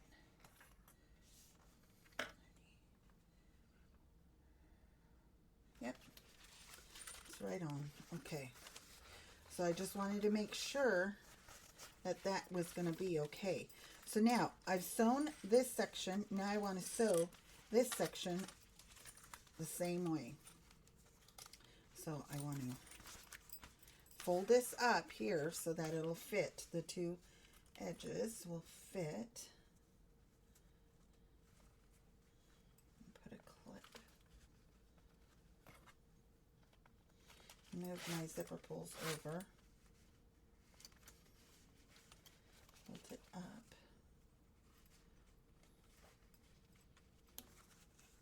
Okay, make sure that your edges are correct.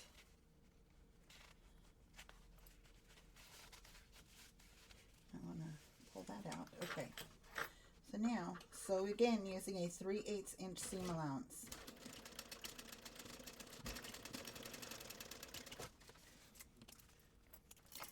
Okay.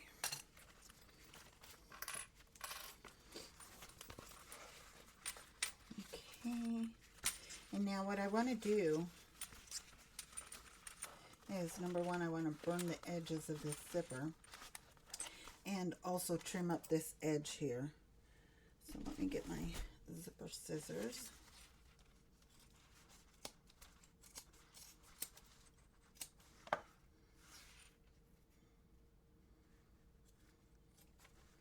I want to cut this zipper as little as possible. Okay.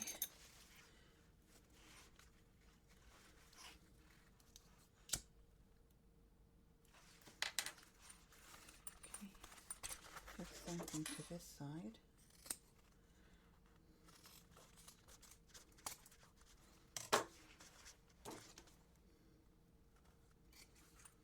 You got to try and reduce bulk as much as you can, especially if you are using a domestic machine.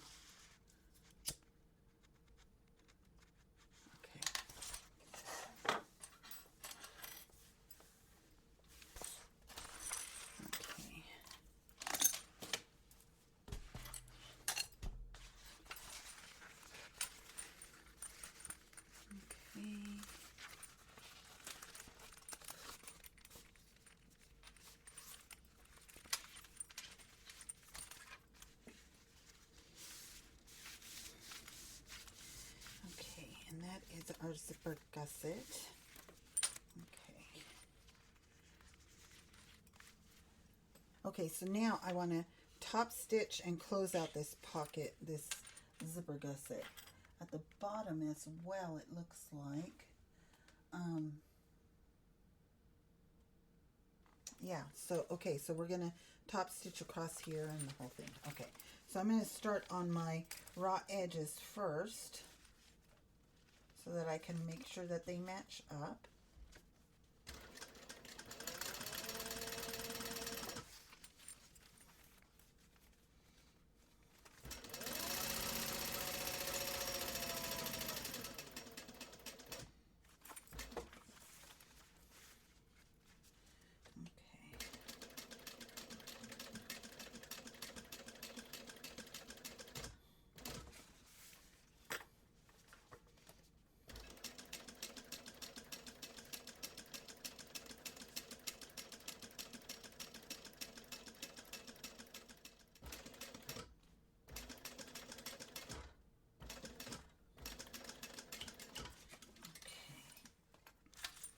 Yeah, my gusset is larger because of my zipper tapes, but that's okay.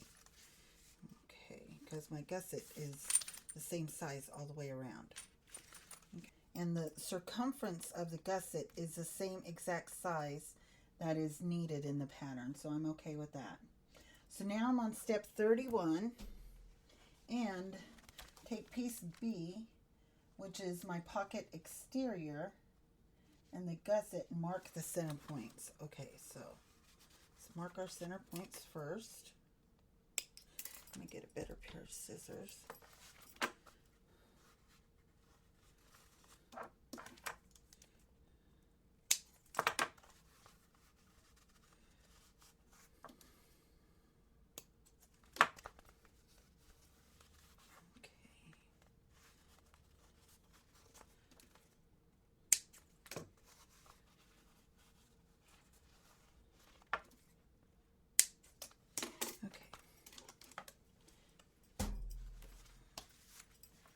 And now my pattern, it doesn't matter which way it goes, okay? It's a scattered pattern. Let me see, I want to put right sides together. I want to find the center of this zipper.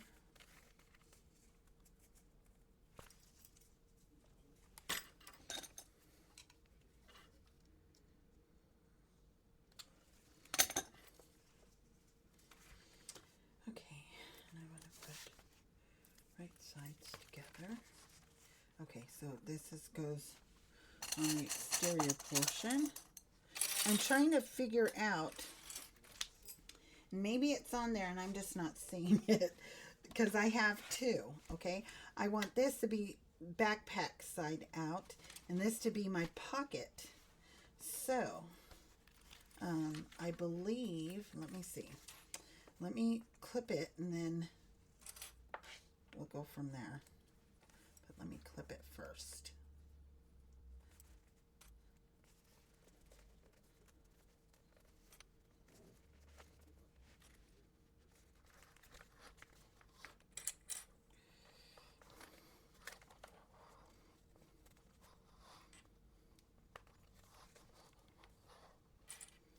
Okay.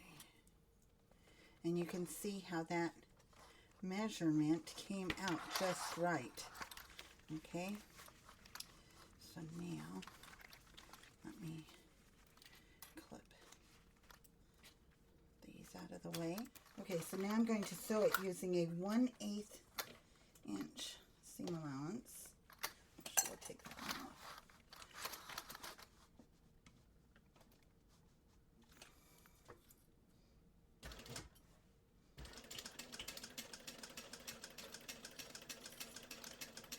And yes, this is a curve, but use your Hemostat or all, whichever thing you want to use, and just take your time.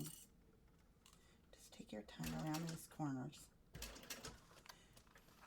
And remember, this is just a basting stitch here.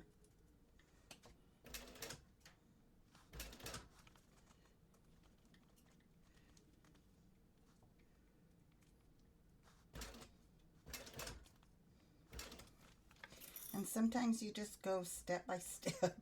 I have a needle positioner on my machine, so when I stop sewing, what happens is my needle is always in the down position, which is so much easier in sewing things like this.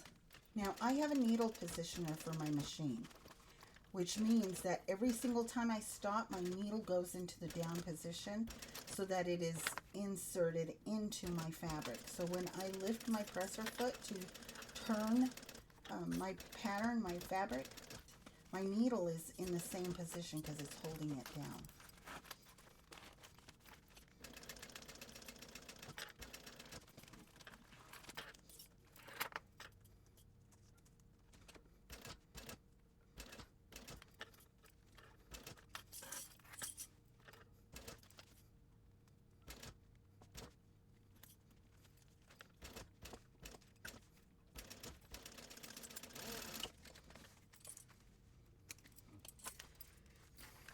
Okay, so now I want to turn it, and even though this is a basting stitch, I still want to make sure that I don't have any tucks or anything, because if there is, I need to fix it now, okay, before I go on to my 1/4 inch seam. And everything looks good.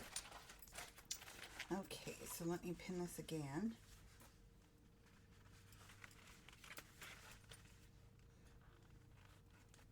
Okay, so now what I want to do is I want to grab my remainder piece B, and I want to put them right sides together. So you see how this is?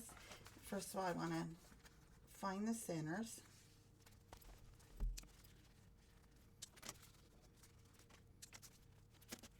Okay.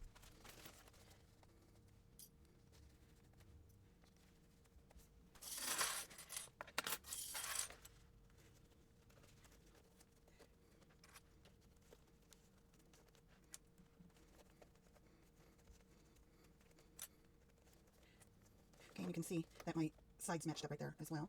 Okay, so I'm right on track.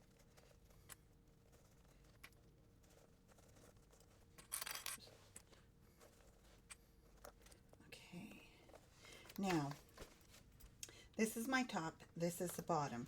I need to leave an opening on the bottom to turn this out. Okay, so I am going to start just inside this edge here, just right there. Okay, and now I am going to feel in here to make sure that there is no tucks. I feel a tuck right there. I'm trying to manipulate it with my finger. Okay.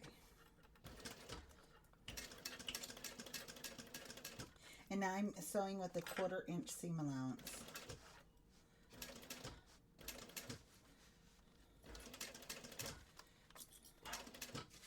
Okay, and right here I'm coming up to my zipper pull. Let me see. I want to move it out of the way.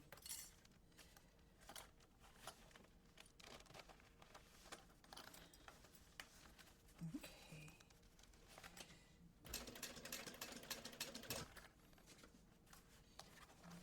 Let me see if I can move it up a little bit more. Now this resin zipper is larger, like I said, and let me see. I've got to, because I don't want to stretch out this yellow vinyl, but I've got to release this here. Okay, so that I can move my zipper pull out of the way. Okay.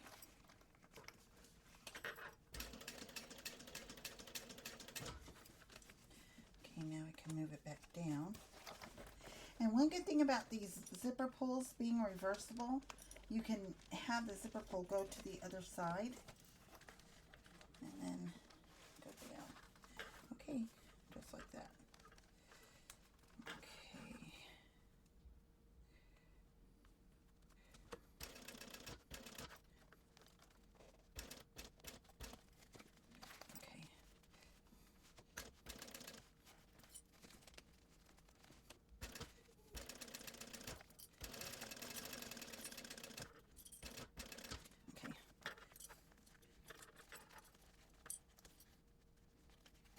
sure that your zipper is out of the way. Let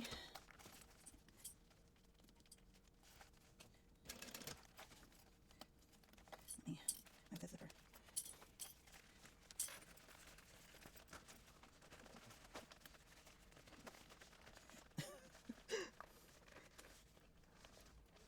When I do this again, what I am going to do is I'm going to sew one side, take it out, move my zippers to that side that I've sewn, and then sew the other side.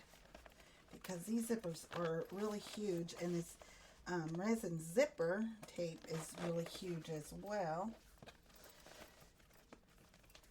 Okay, so what I've done is I've laid it out flat. I think I might have to go around that corner again. I'm going to make sure that my sides are matching up.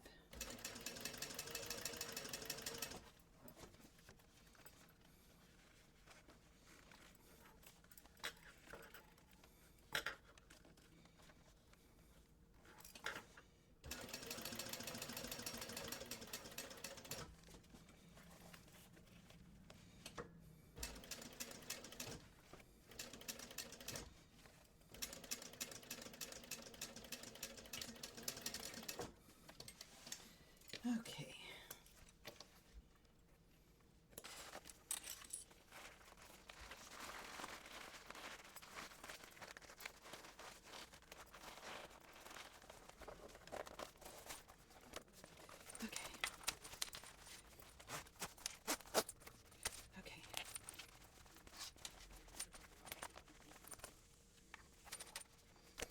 Okay, so now we've got to take care of this here, the part that is not sewn here. Okay, so now I've put a piece of double stick tape.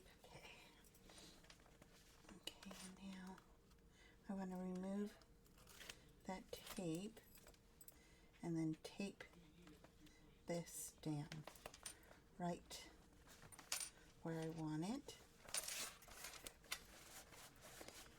Okay, and now that's the way it is going to look.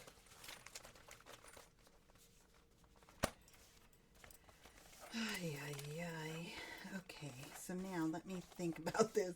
Okay, now that I'm looking at this, I see that I put this on the wrong side, because this is a side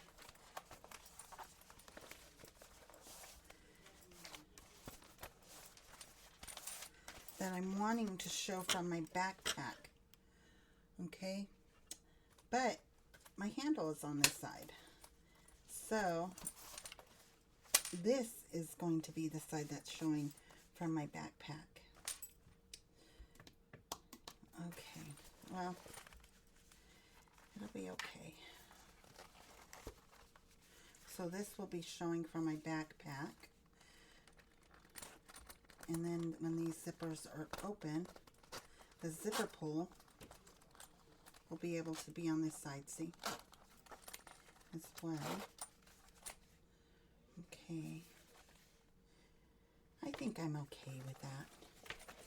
Yeah, because I do like both sides. That way the Totoro will be on my pocket. Okay, so now. Okay, so that's what my pocket will look like. And the inside is what my backpack side will look like. So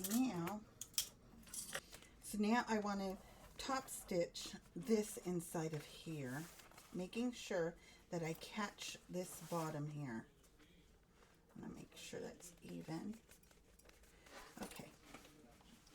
So now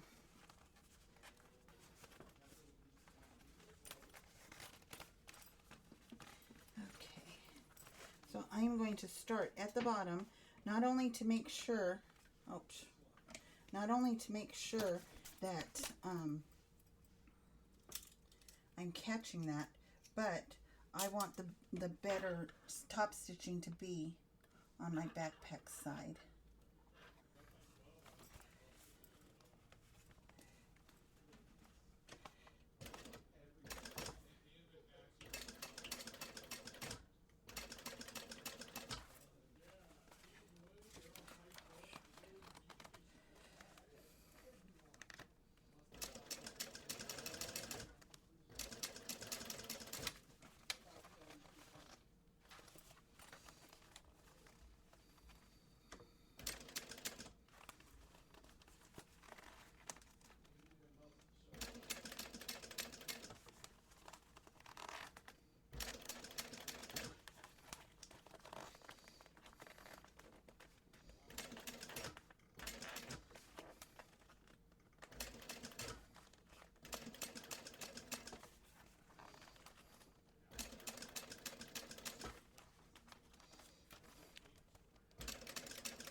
think I'm going to redo this top stitching here. When you're top stitching this section here, really make sure you're pulling both edges so that this doesn't happen. You see how here it wasn't right on the top stitching on the one side? Let me see if I open it. If it'll do any better.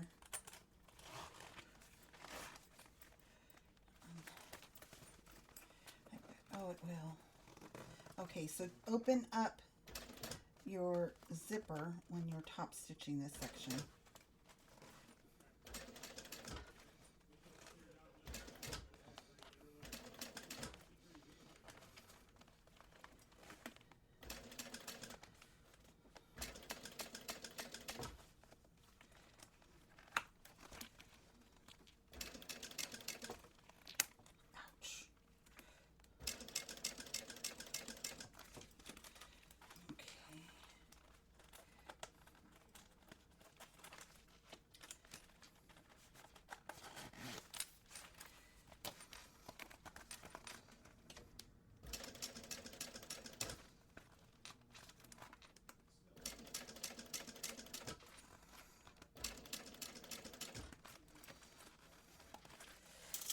See if I can use a Hemostat better. Oh.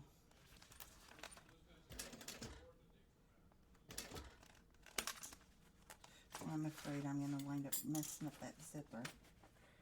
Yeah.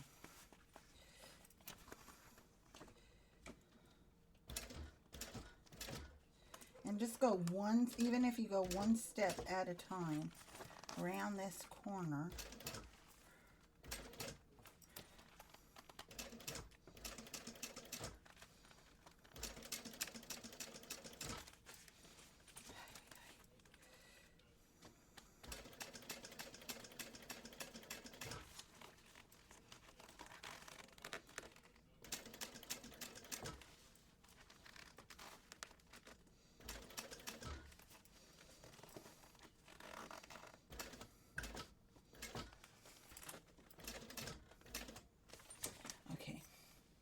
So here, I want to stop it about right there. I want to redo it about right there.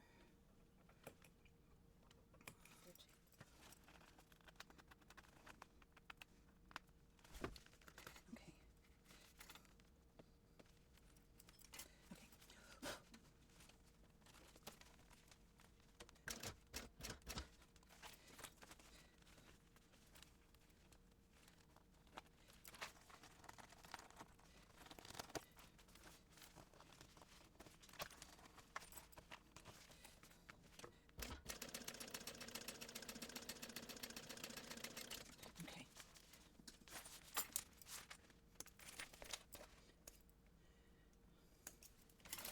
Okay, let's see now.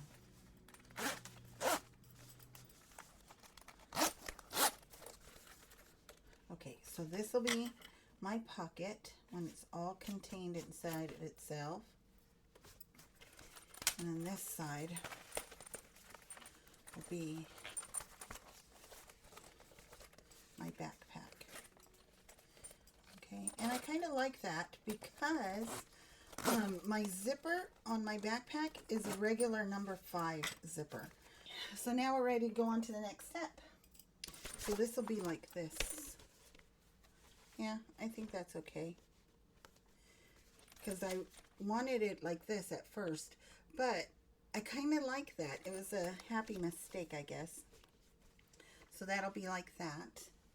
Okay, so now I have my front panel exterior, my pocket lining, my ZipN'Travel pocket, and I need a zipper and a pull. And that's going to be a regular zipper and pull, so let me grab that. Okay, so now it says to take A2 and fold the long side together and cut it in half. So you can see here, here's the short side, here's the long side. Okay, so I want to Fold these two sides together.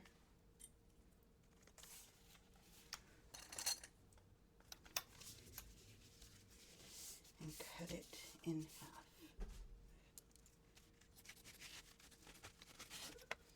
Okay. So now we have two pieces.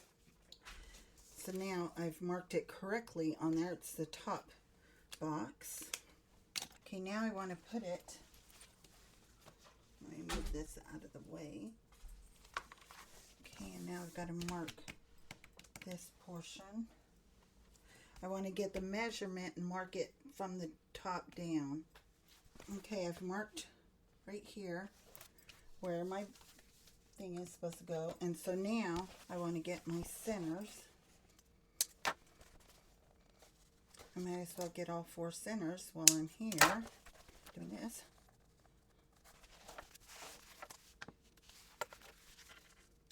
Okay. So now I want to find my center for this so that I can put them together. Okay, so now I want to sew both lines, and I really want to make sure I've got it straight.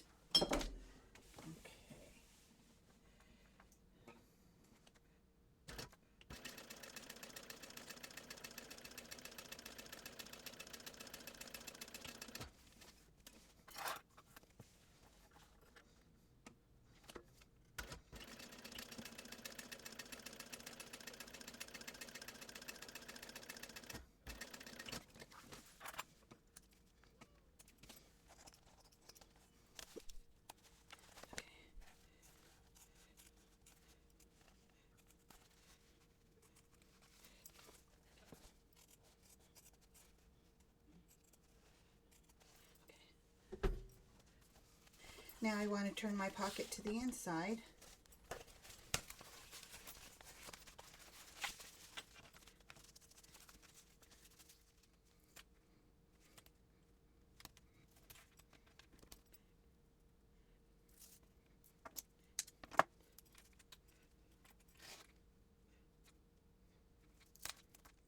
Okay, so now I want to place my zipper inside my zipper box. Okay, I want my zipper to close from the right to the left. So, let me put a little piece of double stick tape. Brilliant.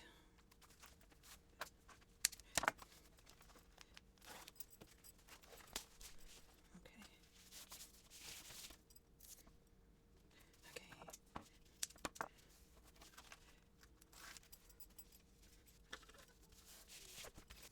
Okay, I want my zipper closing from right to left, so I want it to go in there like this. So I want it to close from right to left, yeah.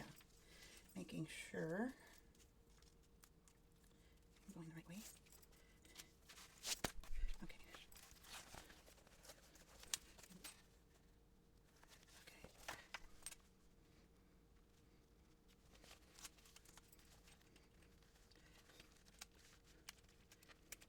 Okay.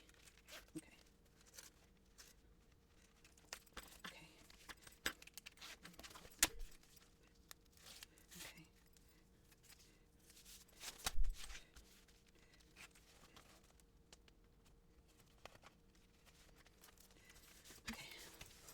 So my zipper is in there. So now I've got to sew all the way around.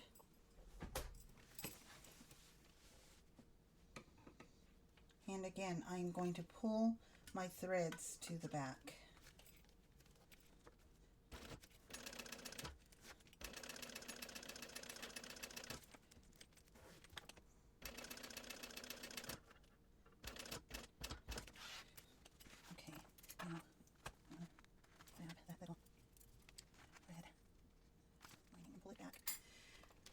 I've grabbed the red lining, the little triangle, and pulled it back so it's not showing through. Okay,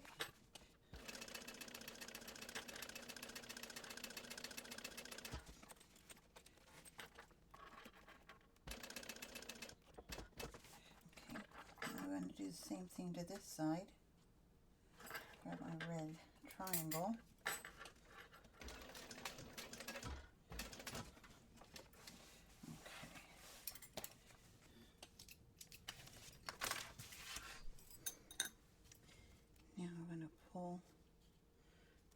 threads.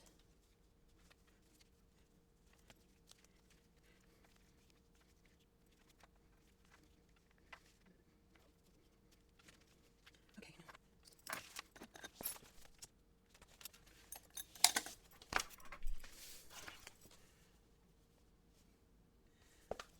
Okay, so now I want to go towards the back. I want to clip down these zippers to begin with.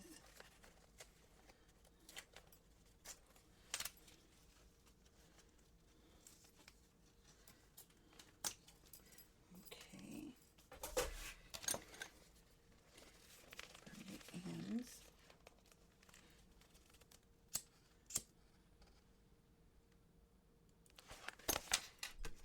That one's good. Okay, so now I want to get the other piece that we cut off, and I want to put them right sides together. Okay, so now I want to sew these three sides separate from the panel. So I want to, let me clip them first.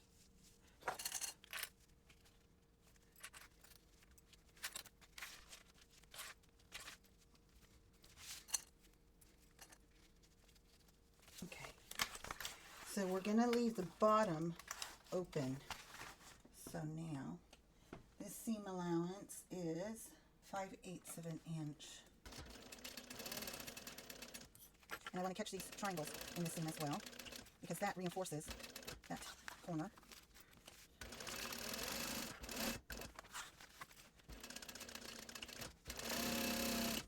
Okay.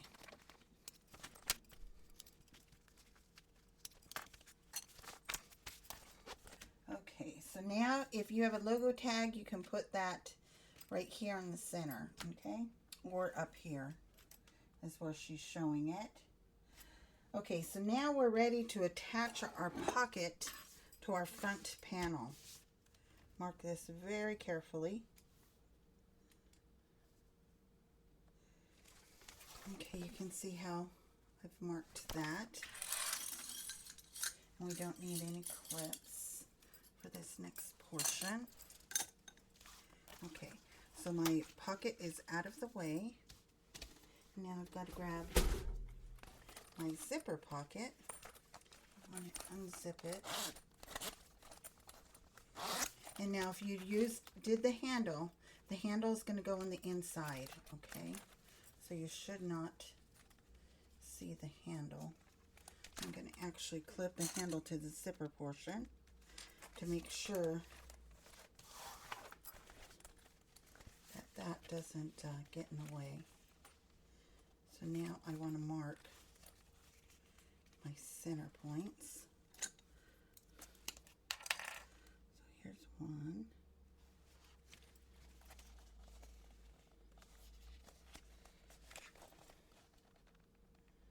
Another one. Now when I put these two together,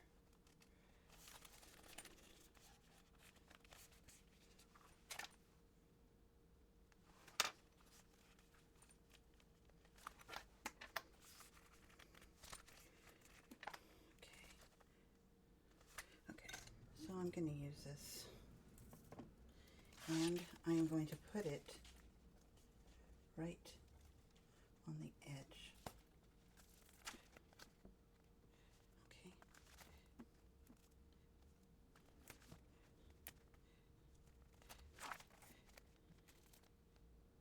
Now if you're using fabric, you can use pins, of course. I'm thinking about making another one of these out of denim. I think that would be so cute.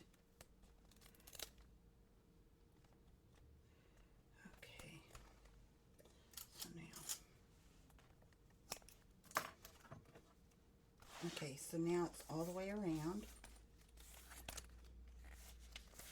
Okay, so now I want to match up my center to my center, just like that. Okay. So let me take a little bit of it off, match up my center to my center, and now I just want to manipulate this going all the way around making sure that it is right where I want it, and there's not going to be any tucks or anything in there.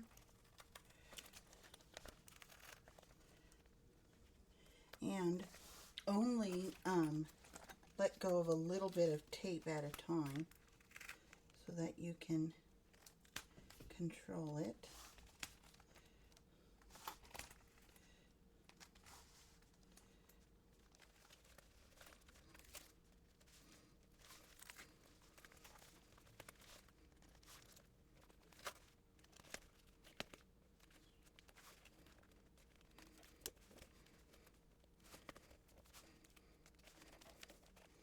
One good thing about using this double stick tape is that if you don't wind up being at the right spot at the bottom, you can take it apart, take the double stick tape off, or unstick it, is what I'm trying to say, and then reposition it until it does fit. Let's see, right here. I'm off just a hair. Okay.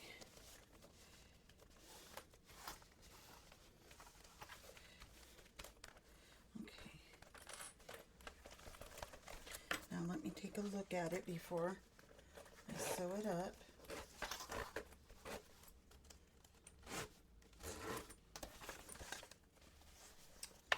Okay, yeah, that looks really good. Okay. Okay, so now I want to sew using a 1/8 inch seam allowance. Okay, and I want to make sure that my pocket is out of the way so that when I'm sewing here, because look at, see how the pocket goes lower? Okay, so if you forget to move this pocket out of the way, you're going to wind up sewing it in there, and you don't want that. Okay, so now start at the bottom, and I have a new bobbin, so I'm good to go.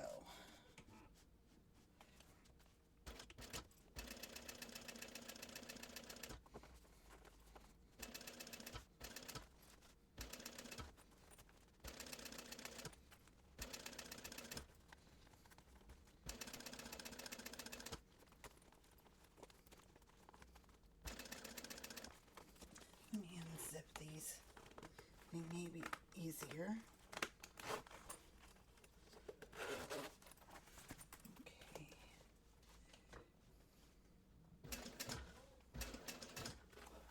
Make sure you can see what I'm doing. Make sure my handle's out of the way and my pocket is out of the way.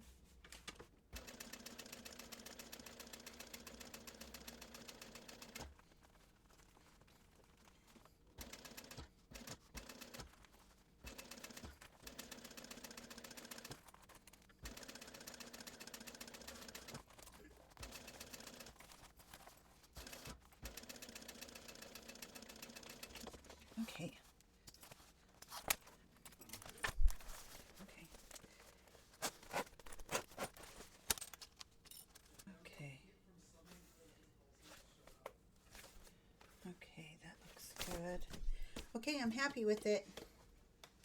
Okay, so now we have all of our fronts and our backs complete. Our front, our back, and the 2 lining pieces. Okay, so I'm going to put these aside, and now we're going to work on our side panels and gusset. Okay, so now we are on step 45. I have piece DB and DB1, okay, and I have put little markings and snips where my pleats are going to go. I have 2 lining pieces and 2 vinyl pieces. Okay, so now I'm putting these right sides together. Then I want to sew across the top using a 1/4 inch seam allowance.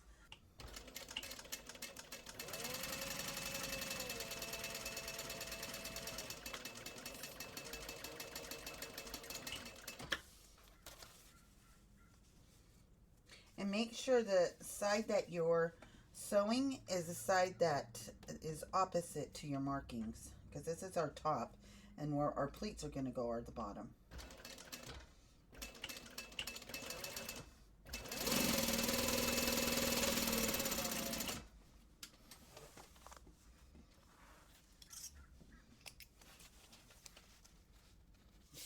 So I just want to finger press this down. Let me get my scissors. And I want to snip these corners to reduce the bulk.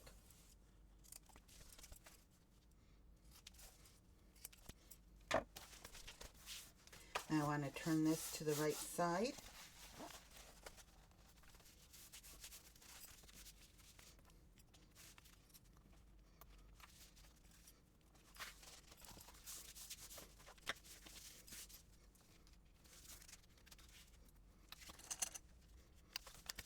On step 46, she gives you a measurement so that we can make the casing for our elastic to go in here, because this is our side pocket. I am going to top stitch the top of this so that my panel isn't puffy, but it's structured, okay? So I'm going to add that, and I guess that's my tester's tip.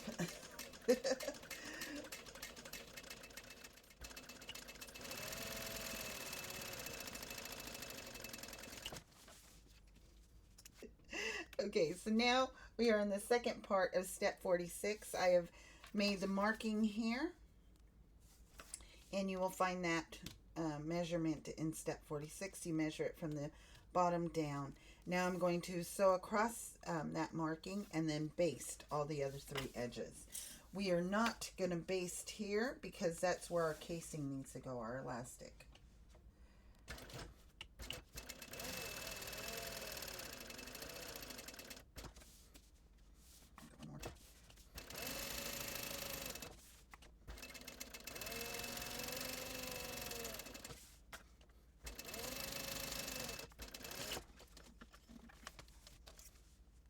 Okay, so now do that to the second side.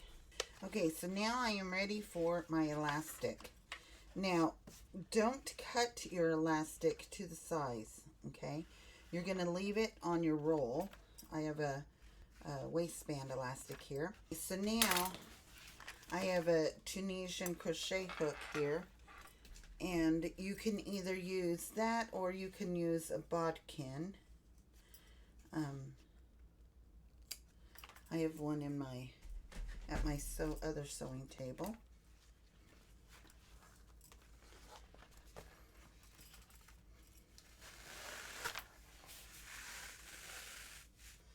Okay.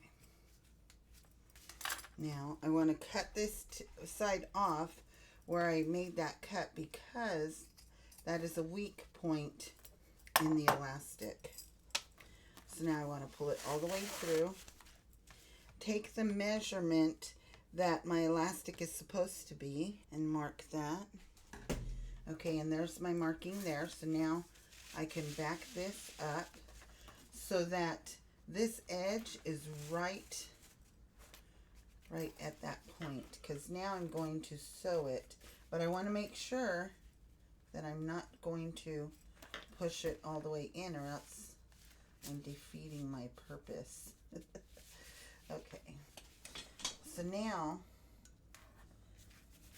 I want to sew this across to close this out.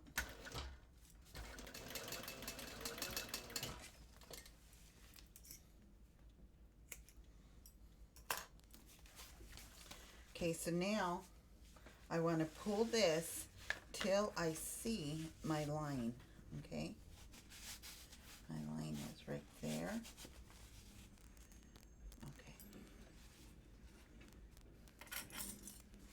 Now I want to sew right across.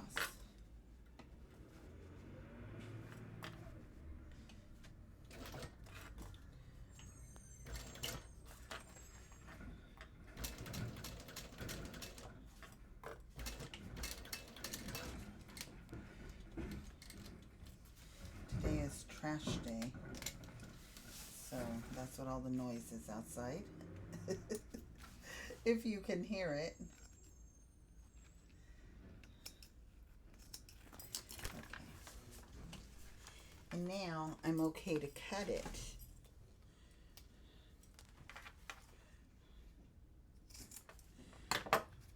And so see how it's right on that line? So we did that correctly. Okay, just like that.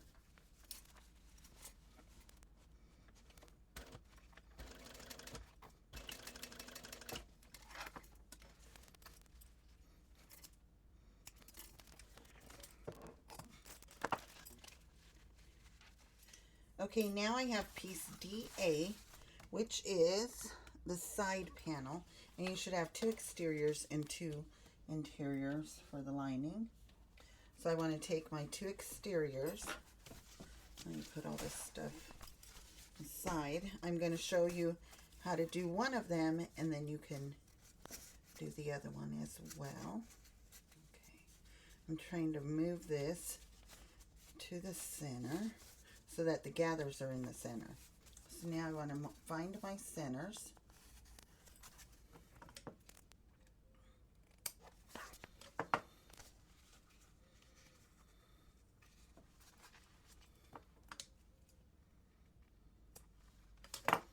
Okay, and I want to match up those centers, both right side up, both my side and my panel. Then I want to put my corners together, and you'll see how the pocket is clearly larger, and that is so that we can put a pleat. Put a pin right where your marking is, or a clip, I mean, and then bring these two, and then place your pleat on there like that. Okay, let me do it again on this side. Get my clip where my clip is, where my pleat is supposed to go. Make sure they're lining up on the bottom. Fold it over, and then put a clip so that the pleat looks like a pleat at the bottom. You see how there's a pleat there? And now I'm going to put clips on the side.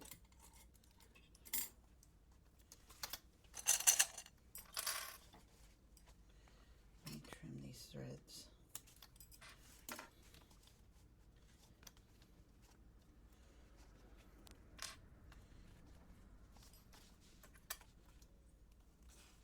Okay. Just like that. Okay? And so, and we're only doing it through one layer of our side panel, okay? So now I'm going to base these 3 edges.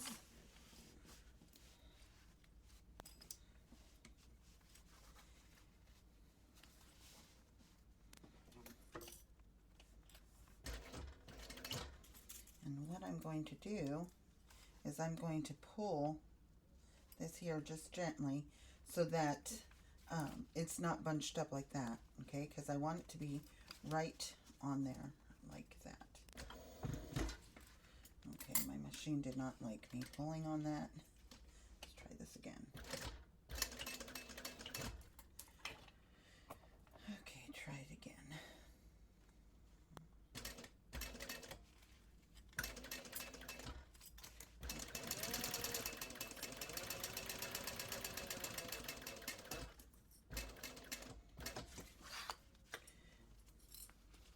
Okay, depending on your thickness, you may need to use a hump jumper here because you're going from one thickness to another.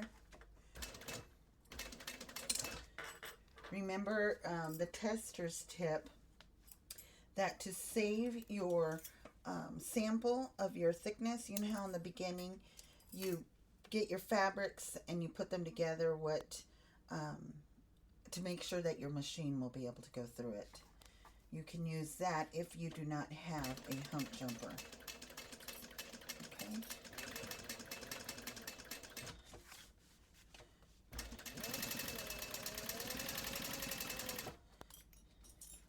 Now I want to do the same thing here.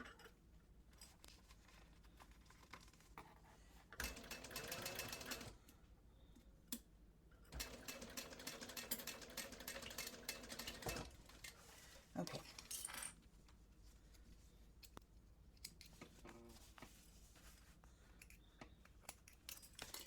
Okay, so there is our side pocket with our pleats.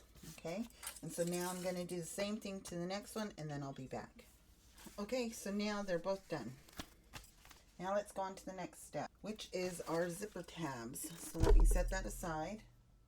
Okay, so now I have piece ZZ, and I have drawn a line down the center, and now I want to bring my two edges into that center, because this is going to be the pulls for our gusset so that when we use our zipper. Okay, just like that.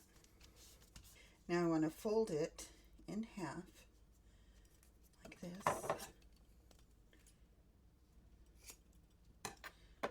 Just like that, okay? So now I have two zipper tabs, okay?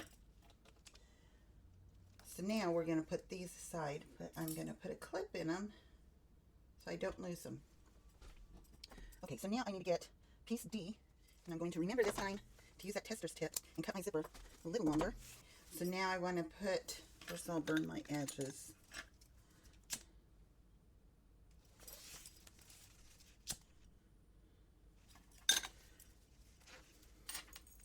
Put my zipper pulls.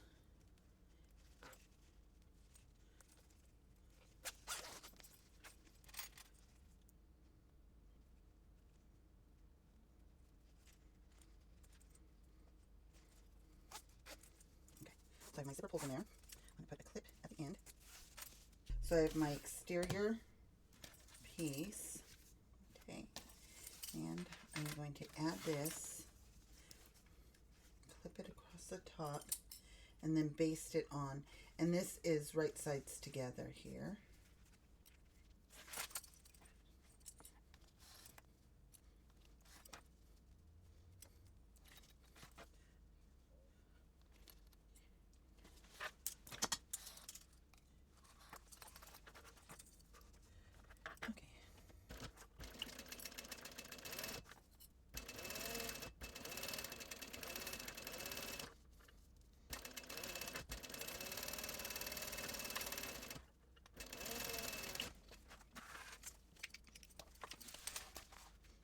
Okay, and see how I was able to easily sew through that because my zipper pulls were out of the way. Now I want to add my lining piece.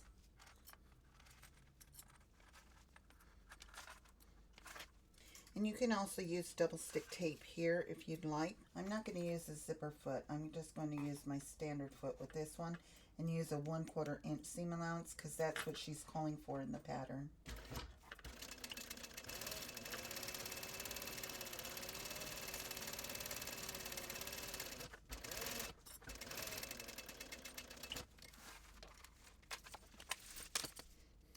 Okay, and if you are using a directional print for either your backpack exterior or your lining, in step 52, she gives you that instructions on which way your print should be going.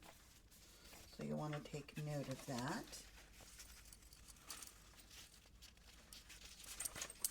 Okay, now we're going to top stitch our gusset on.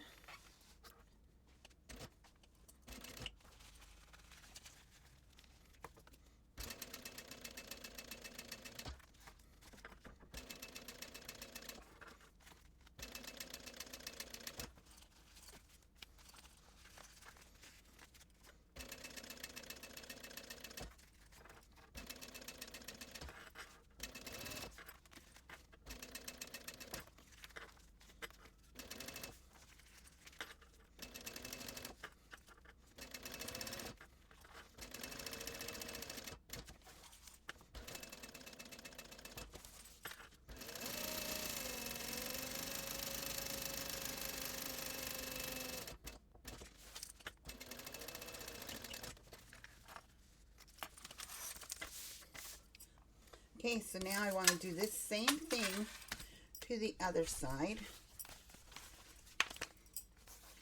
In the same way, making sure that the two vinyl pieces are going together and that they're lining up right here, okay? You can even put a clip right there. Okay, now I can put my zipper pulls into the center. Okay, so now here's our little tabs that we made. And did I skip a step? Oh, I did. Okay, we're supposed to baste or top stitch the two edges. So let me do that.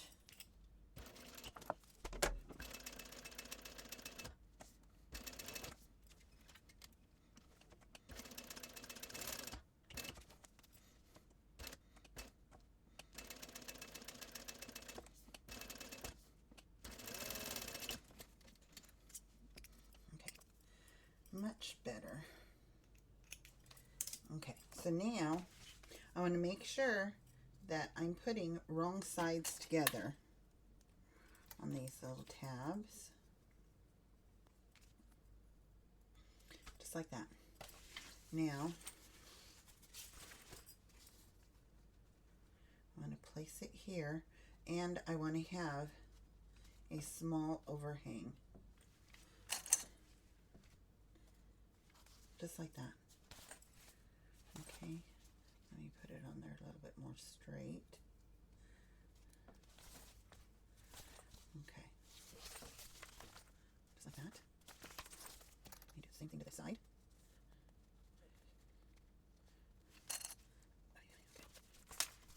Now I want to make sure that I have the same amount overhang on each side, so that they look even, and they do. Okay, so now I want to baste this on here with a 1/8 inch seam allowance, and that is going to be a 3/8. Okay, so I think I had too much of an overhang. Okay.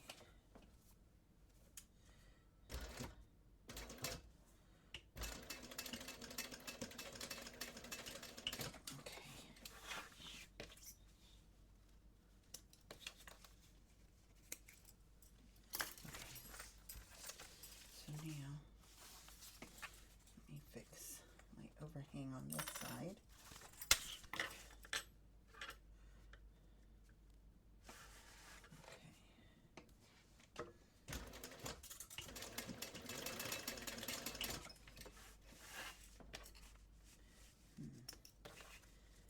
Let's see now.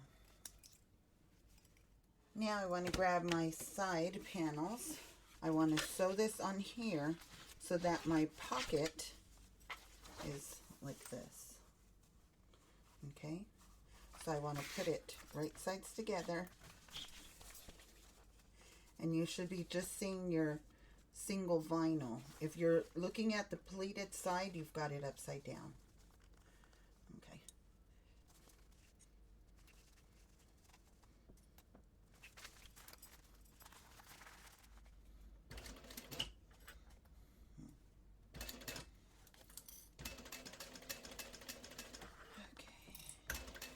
And then going over this tab, if you need to use your tester sample for your fabrics or hump jumper, go ahead and do so.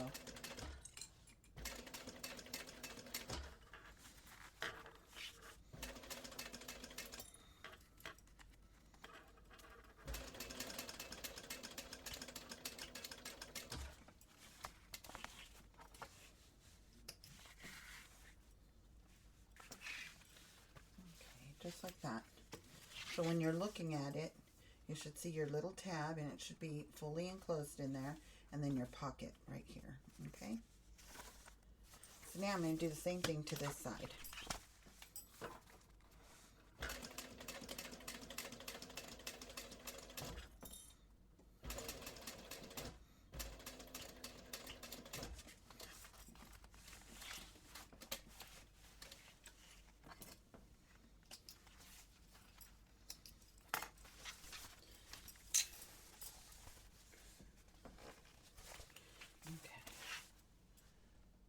Now we want to flip it over.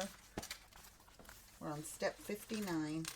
Actually, I'm going to keep it this way because now I've got to get the lining pieces for this side. And I've got to place them with my lining pieces now together. You see how we're looking at the back of the zipper? Flip it across.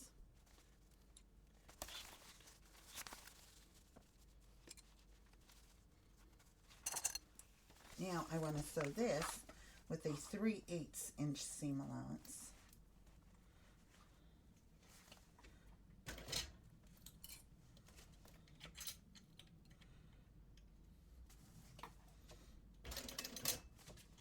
Let me move this out of the way. It says I run with scissors. Can you see that? I thought that was pretty funny. Anyway.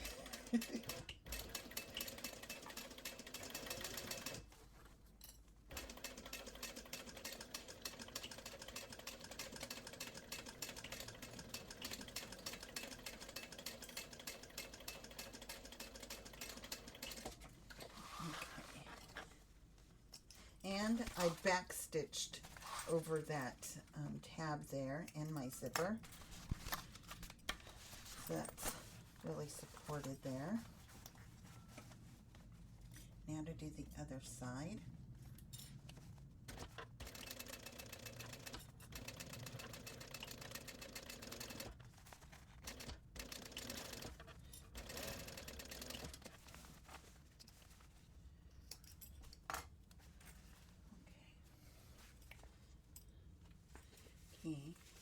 Now I want to bring both panels. Let me move that over.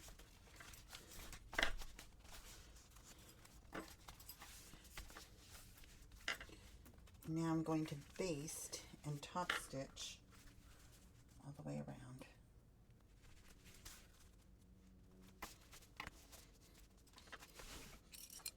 Let me see, but let me do this one too.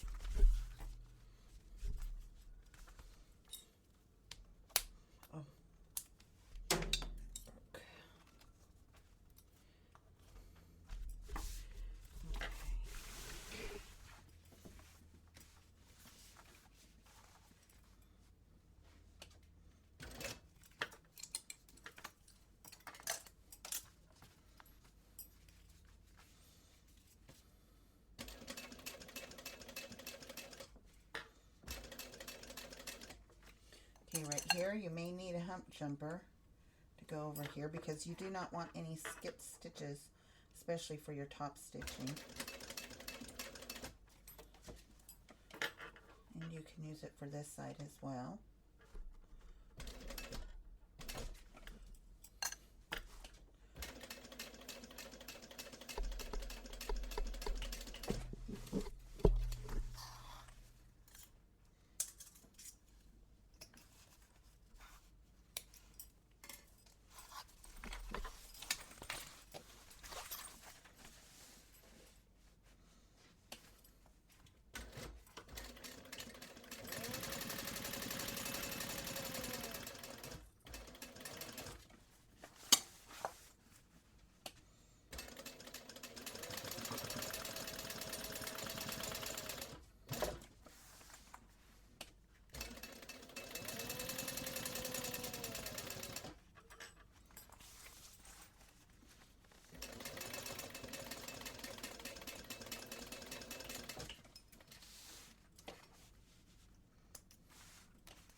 Let me roll this up. Turn it.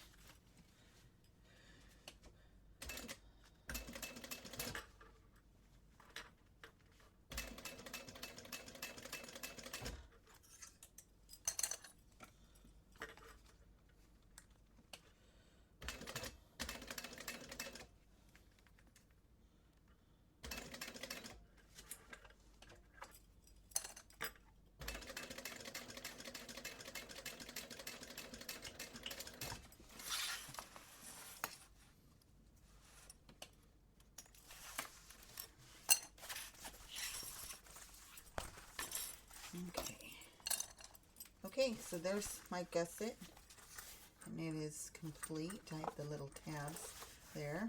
I have the 2 zipper pulls. Okay. Okay, so now we are on step 61, which is attaching our base to our side gusset. So you should have an exterior and a lining piece. Okay.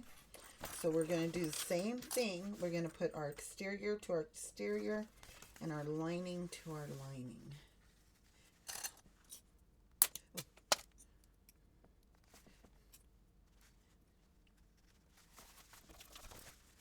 And both of these are right sides together with each piece.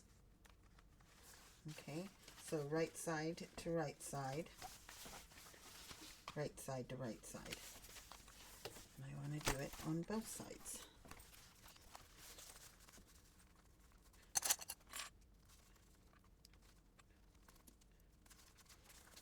And just kind of roll this up in the center, because clearly our base is not as long as our top gusset and side panel.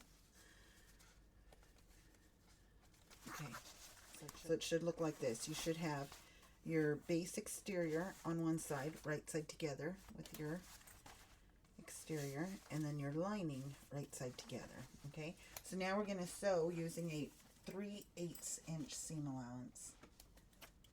Maybe too much right there.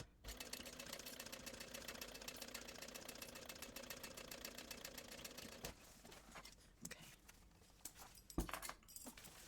Now I believe this is going to be the thickest part right here at this base that we will be doing when we top stitch it. So it will be 12 layers that you will be going through right here. So that's where, if you are doing a test or sample at the beginning, I'll mention that. And you're testing out to see if your machine will work well with the materials that you've chosen. That's what you will have.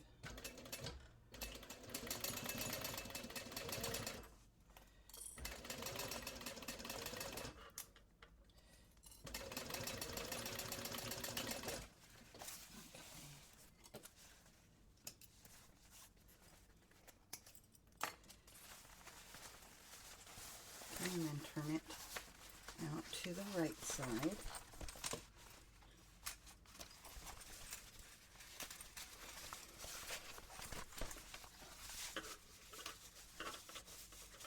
So you should be seeing your lining with your lining and your exterior with your exterior. Now on step number 63, we are going to sew around the circumference of your base, top stitching the 2 ends and then basting the 2 ends.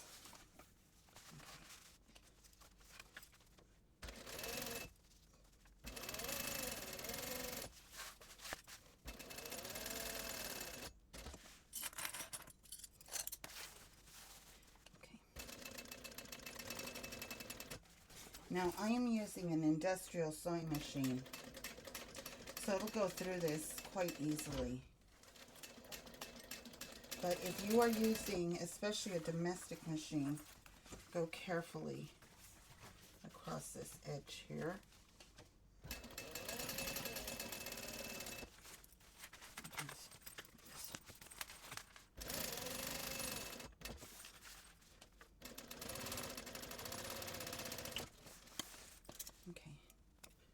Okay, so now we are ready for the final assembly.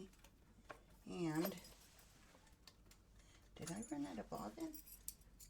Oh my goodness. Did I get to the end? I did.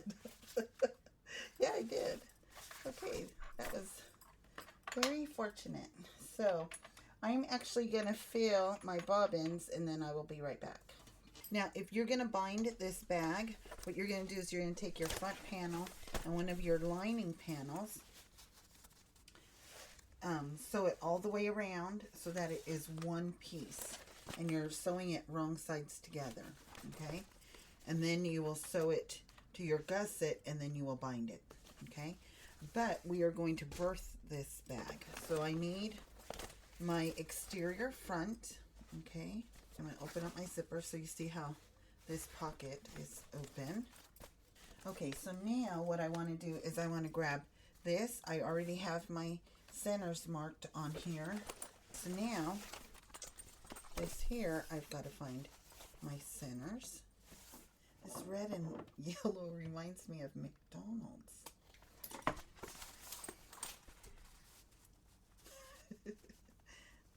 Maybe it's getting towards lunchtime, that's why. Okay, now match up the base. Base points. Okay, it looks like the side point is right a little bit below our stitching line, okay, for our casing. So that'll be good to know.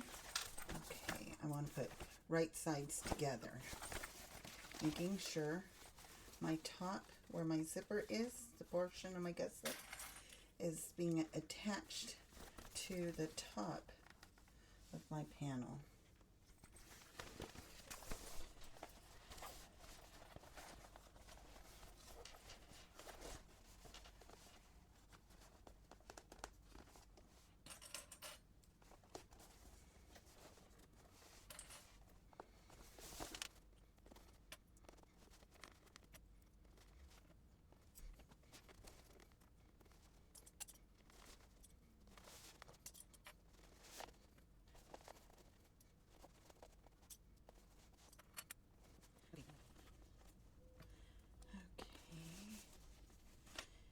Now, getting bulk up here.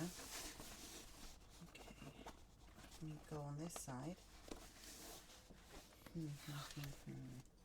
And what I did was I went back and eliminated the bulk in my gusset down here, because see how I have bulk in my, see how I have bulk here in my top panel? So I'm moving that bulk to the top so that they will line up better.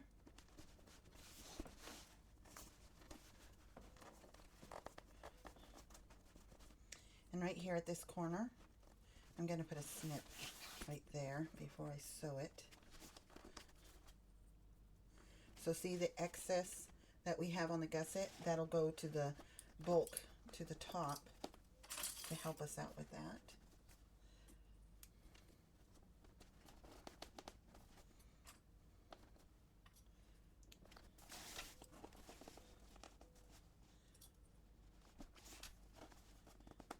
And you can see here that our clips didn't match up, because here's my front panel clip, okay, and then here's my clip for my other panel, so they're like 3/4 of an inch off. So when I marked those side centers, I must have done it wrong.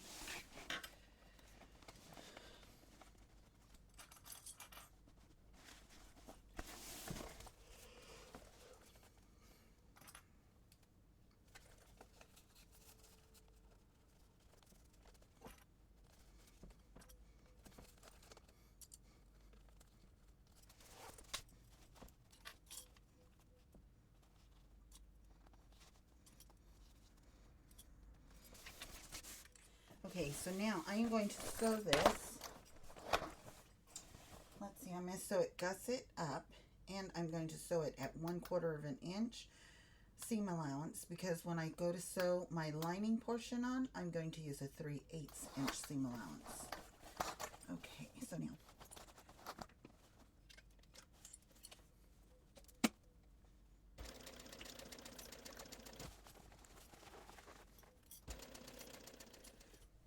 okay, so you see right here where it had a strain because of this seam right here. So I went ahead and I clipped it in between those clips. So now I will take the Hemostat and make sure that it's lined up.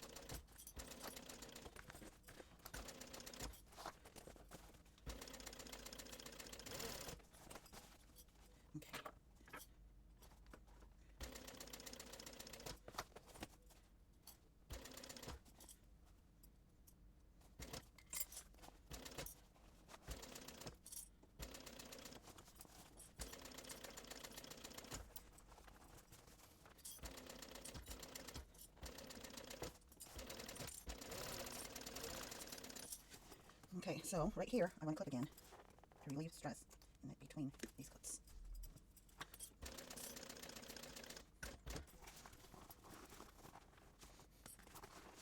Manipulate your fabric, your vinyl, so that you don't get a tuck there. Let me see.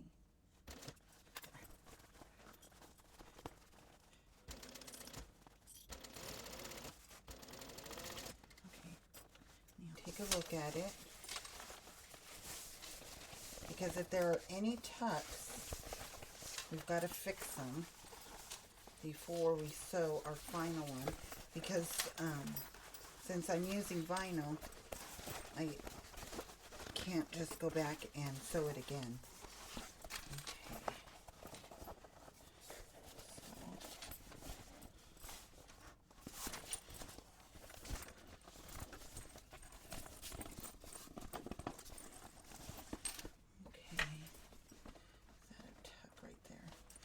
It's right where I clipped it. I must not have clipped it enough. Okay, so you have to be aware of that. Let me see. Sometimes you can tug at it, and if there's the clips in there, it'll come out. Okay. Okay, everything looks okay.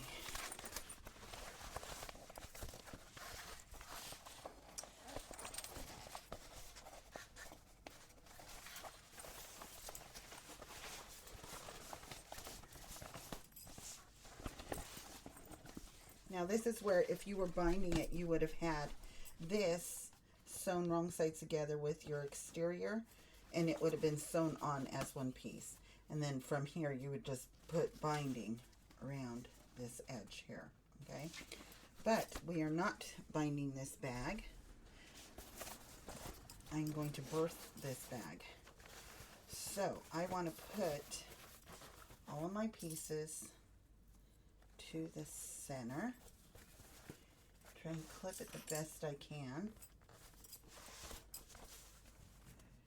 Now I want to grab my lining piece and I want to put it right sides together, okay, because I'm going to be sewing this edge. So see how they're right sides together? So now I want to clip all around, but I want to leave enough space open on the side, because that's how we're going to birth our bag, through this opening here.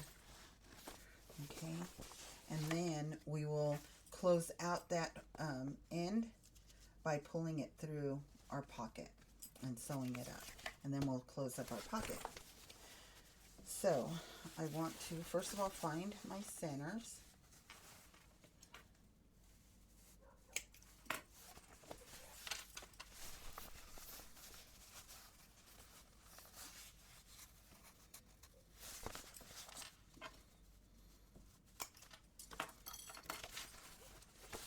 Okay, match up my bottom center, making sure right sides together.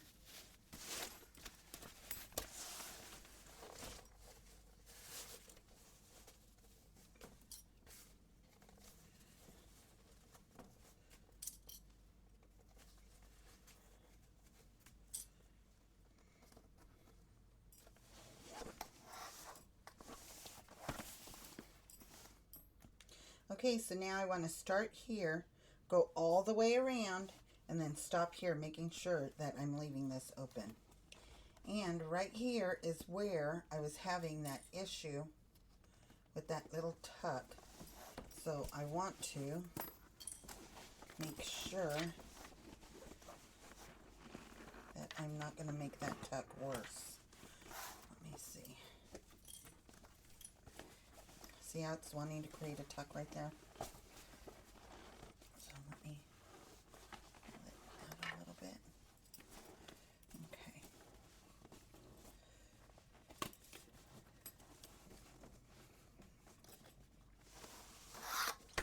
I'll do that at the end. Now I'm going to go just a little bit in from this stitching here, because that was my basting stitch. So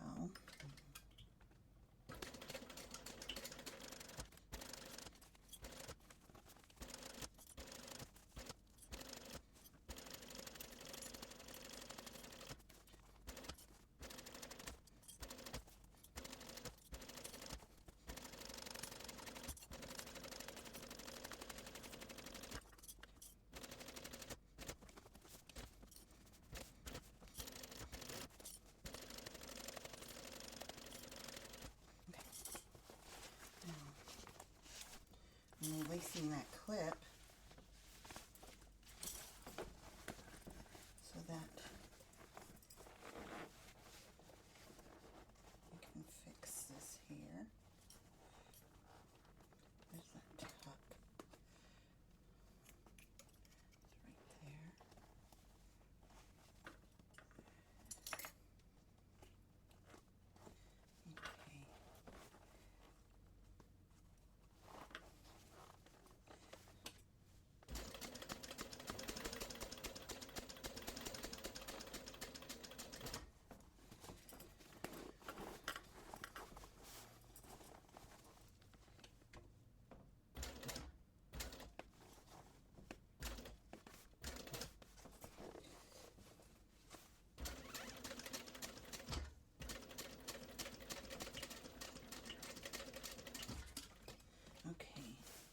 And really reinforce your stitches right here and right here, because when we turn this out, that is going to be 2 pressure points.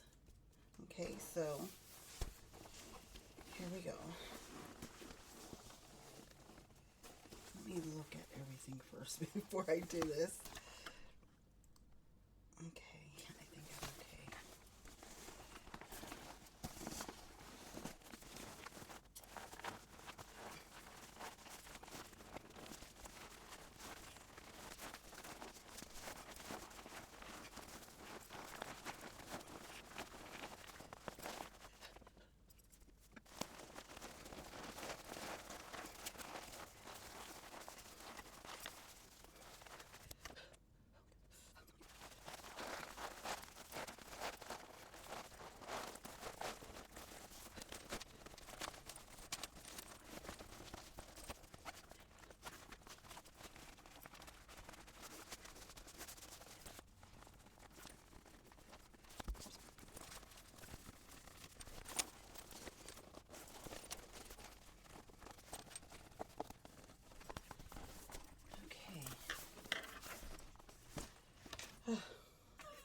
Okay, now look at the inside. The inside looks really good. Okay, it's all enclosed. Sorry, hit the camera again.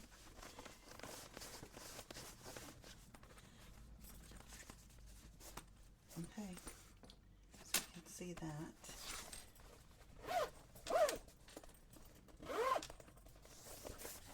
Okay, now let me close this up, and I will still have to close up that side through this zipper pocket.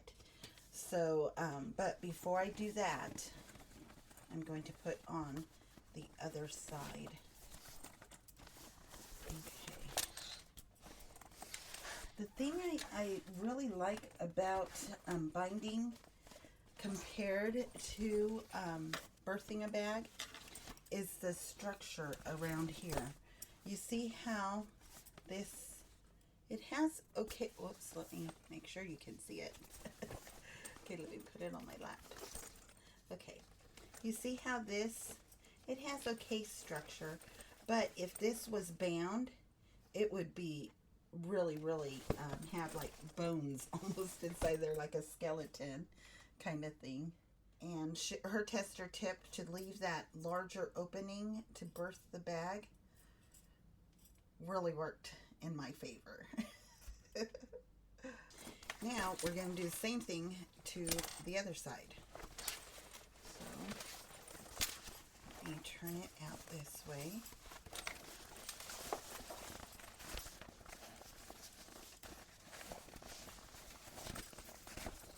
Okay, so here I want to trim up my front panel piece so that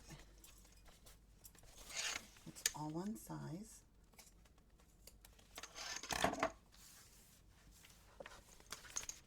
Okay, everything looks good.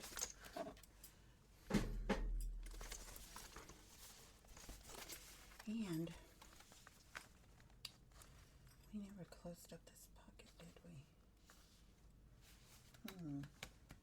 So now I'm seeing that we were supposed to leave this pocket lining, moving it out of the way. So what I'm going to do is I'm going to cut this here. Okay. So what I did was I cut my pocket lining smaller so that it would be out of this seam right here. Okay. So now I want to roll this up so that it is out of the way like that. Okay. Let me see.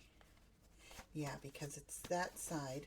Here's our zipper side, and this side is the side that I want to leave open.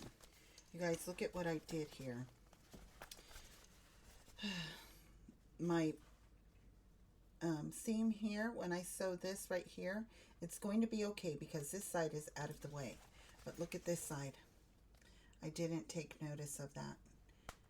So that was a mistake.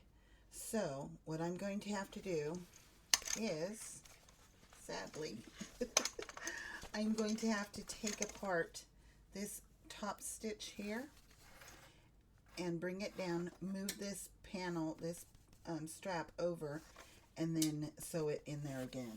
I'm dropping clips here. So I'm going to go ahead and do that off camera, and then I'll be back. Now you can see that I fixed it. So there's 1.5 inches on each side, and then I went ahead and I top stitched it again right into the same holes that I used before. Okay. So now I've pulled my buckles out of the way and my straps.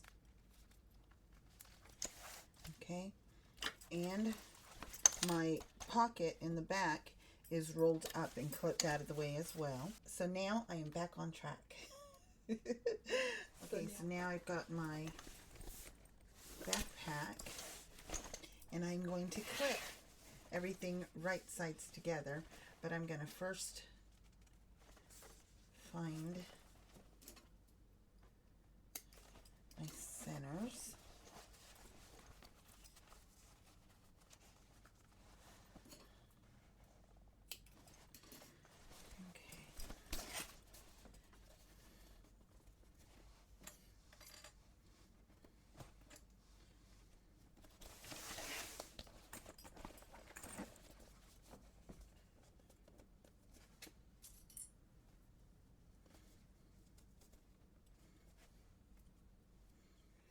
Okay, so now, again, here's our opening of our pocket, because remember we didn't, well, actually we did close out that pocket.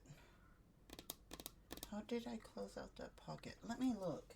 Let me make sure I'm doing this right. Yeah, okay, so we were supposed to leave this pocket open. Okay, so it was in step 23, and I sewed these 3 edges, okay, when we were supposed to sew these 3 edges and leave this edge open. Okay, so now that is right, and the instructions were correct. It was me that was wrong. Okay, so I'll add a little note to that on step 23 in editing, so that you can get it right.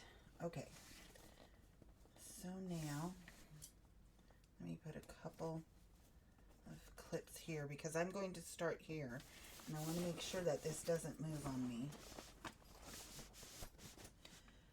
So I'm going to again sew with 1/4 inch seam allowance.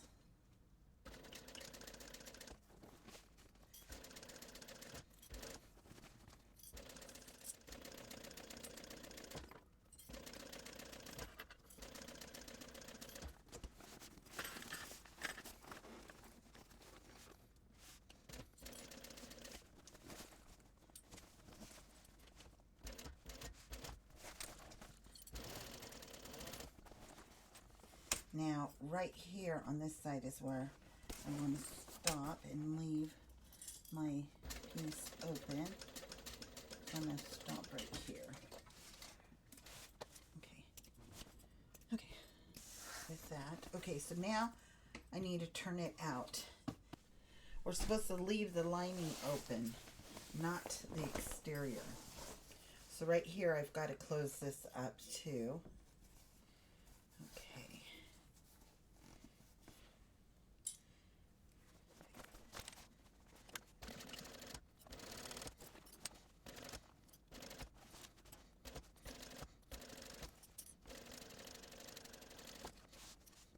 Okay, so now it's all the way sewn on. So now I'm going to flip it over. Now I'm going to pin my panel to here. Okay, right sides together.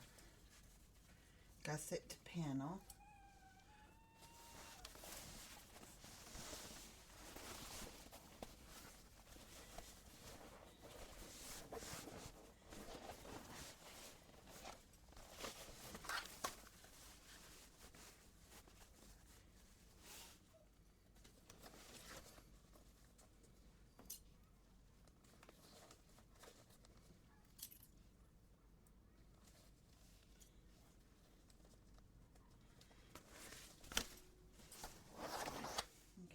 So now I'm going to pull my exterior to meet my lining right where I want it.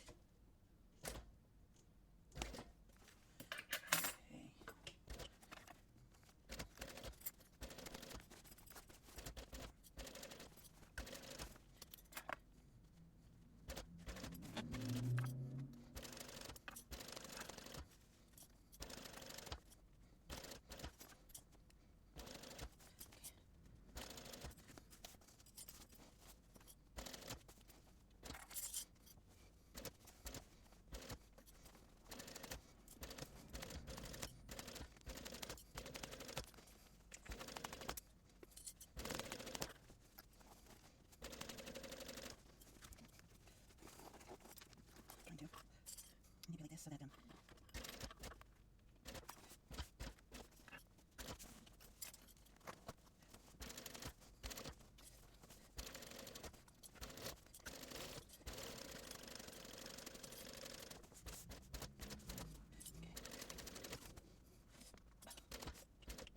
you know what?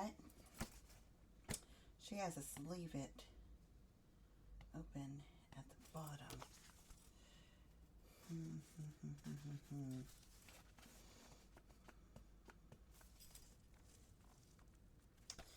Yeah, so I'm going to keep sewing up this side here and sew it closed and unpick the bottom because I was supposed to leave the bottom open.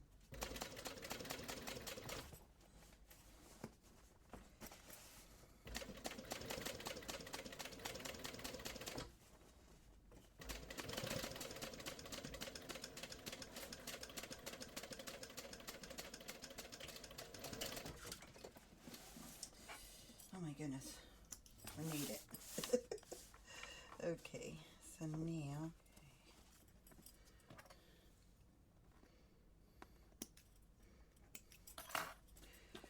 boy, this is going to be a doozy.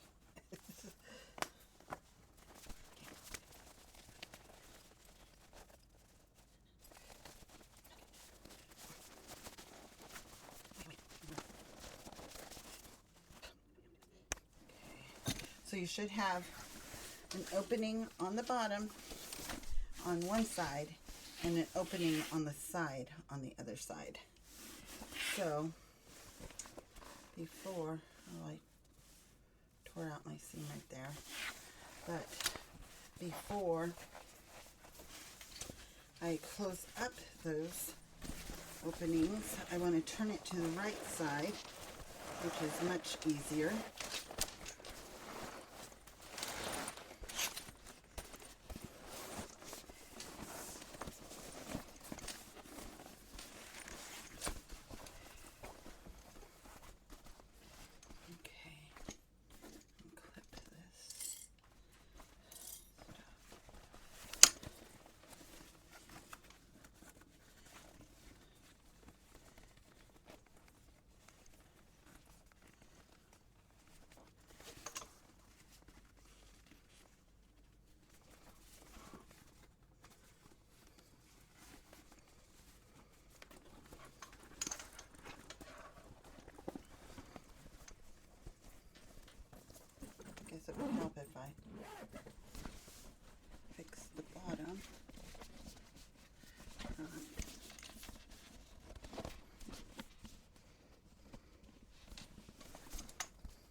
Okay, I'm happy with that. Okay, so let's close out this one first. So we're going to open up this zipper and, oh, wait. Oh no, it's this zipper. I was like, I know there's a zipper we left open. So now we have this zipper pocket here. And now what you will do is you will pull this through this zipper pocket. But as I am looking at this, this is so thick, I don't think it's going to go through that zipper pocket. And that doesn't mean that yours won't. The reason why mine, I'm thinking it won't, is because this is really thick. I chose really thick materials because I really wanted to push this pattern as far as it would go. So what I'm going to do is, as you can see, I'm clipping this right here, turning in my raw edges, and then I'm going to stitch this with an upholstery needle. And I'm going to stitch that closed. And I'm going to do this repair right here as well.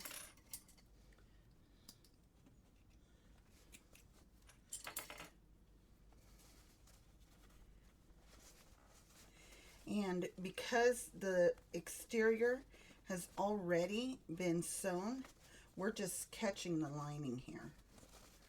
Okay. And this is so thick right here. My clips, I don't think my clips will clip it right there. Okay. So that's the way that will be on that side. Now this here, I'm tempted to do the same thing, although this is pretty big here, and this is really thin. So let me go ahead. This is what I'm going to do. I'm going to sew this up by hand so that it is closed up.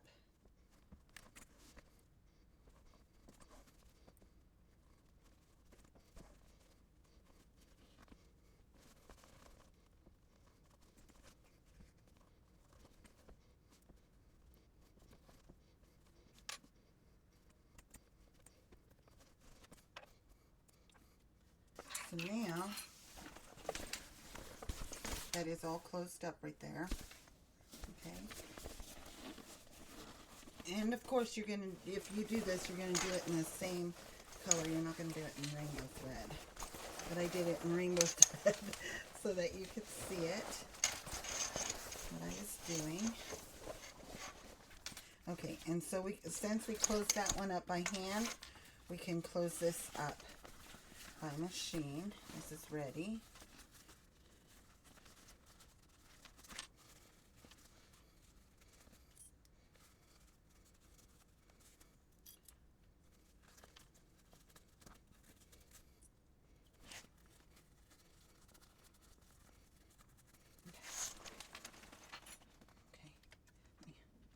Right tail. Okay.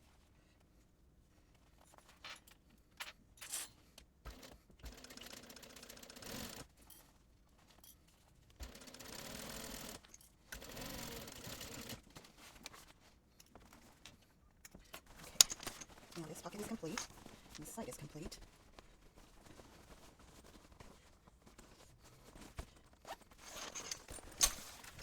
Okay, so now let me unbuckle these.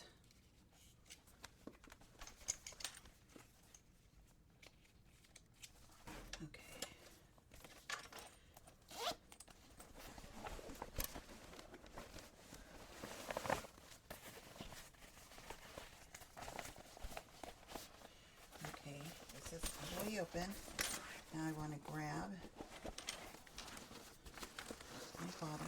I'm going to go ahead and turn this out and close up this pocket same way I did the other pocket and slip stitch the bottom panel down. Okay, just like I did the other side. So let me turn this right side out, or wrong side out, I guess. That's what I should say. Okay, I had to call somebody to help me. Almost done. This is why I really like binding, and there's no more trying to pull something out of a tiny hole. I guess that's why.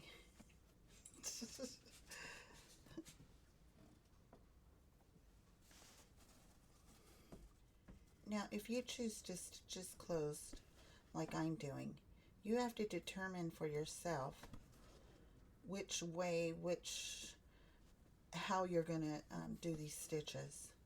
Okay? Now, for me, the way I do hand stitching may be different than the way you do. For me, it's whichever way is best for my hands at the time. Okay.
Okay, so there, that's all closed up.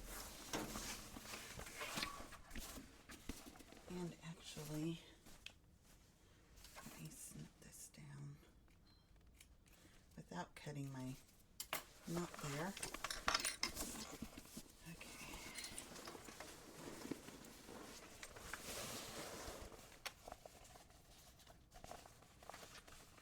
Okay, now I've just got to repair this side of this pocket, and then we are done. Move this out of the way. Let me turn back on my machine.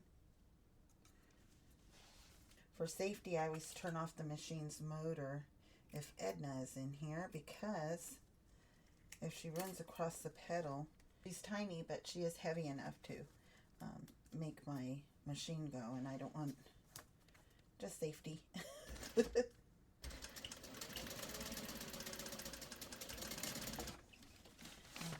so that is now repaired. So now what I want to do is I want to tuck in, oh, it looks like this.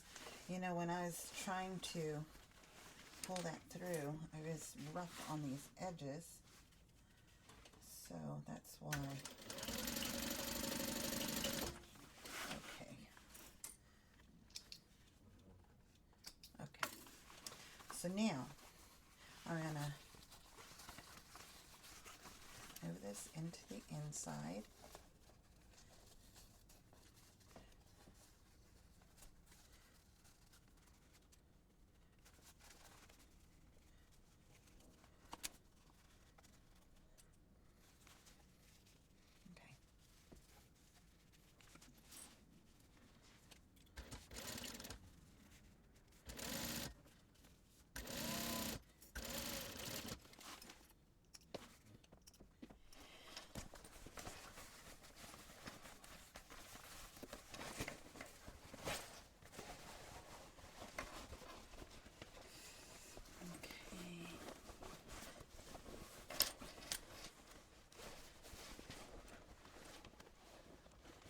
this big pocket here.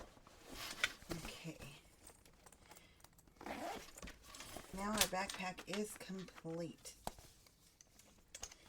And now, with our back, here's our front. Okay. I really, really like the way this came out.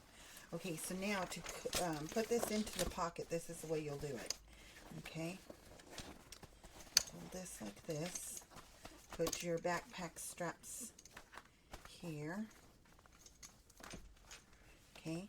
Fold both sides in first. Okay, so that the edge of the pocket is right here. Okay.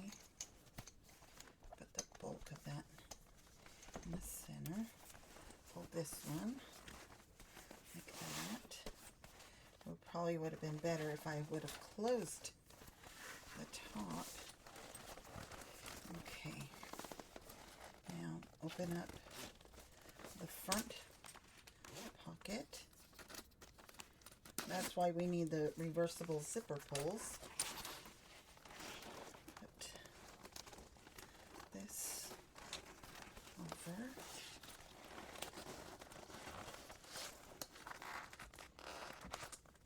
Being careful with the vinyl.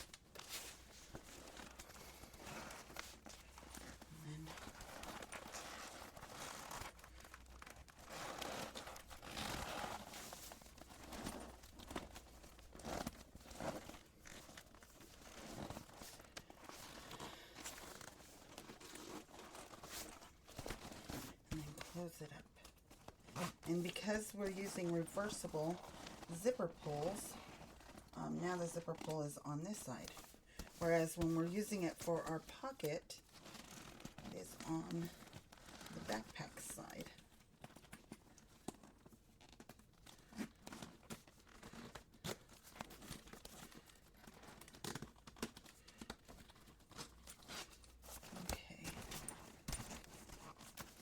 Amazing to think that that whole backpack fits inside of there, huh? Yeah. And of course you can work it a little bit more on this side, but that's it. And then here's our little handle.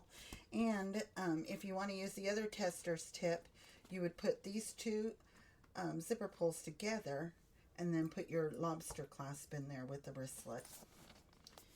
Okay, so now I hope you will make one of these, and I hope you'll make it out of thinner fabrics. But I wanted to just really push this pattern to the limit to see if it would all fold up into this pocket, even though we are using vinyl and waterproof canvas, which it did. It did really well, as you can see. Okay, I hope you'll make one, like I said. Don't forget to like, share, and subscribe. It really makes my day. Okay, until next time. Bye.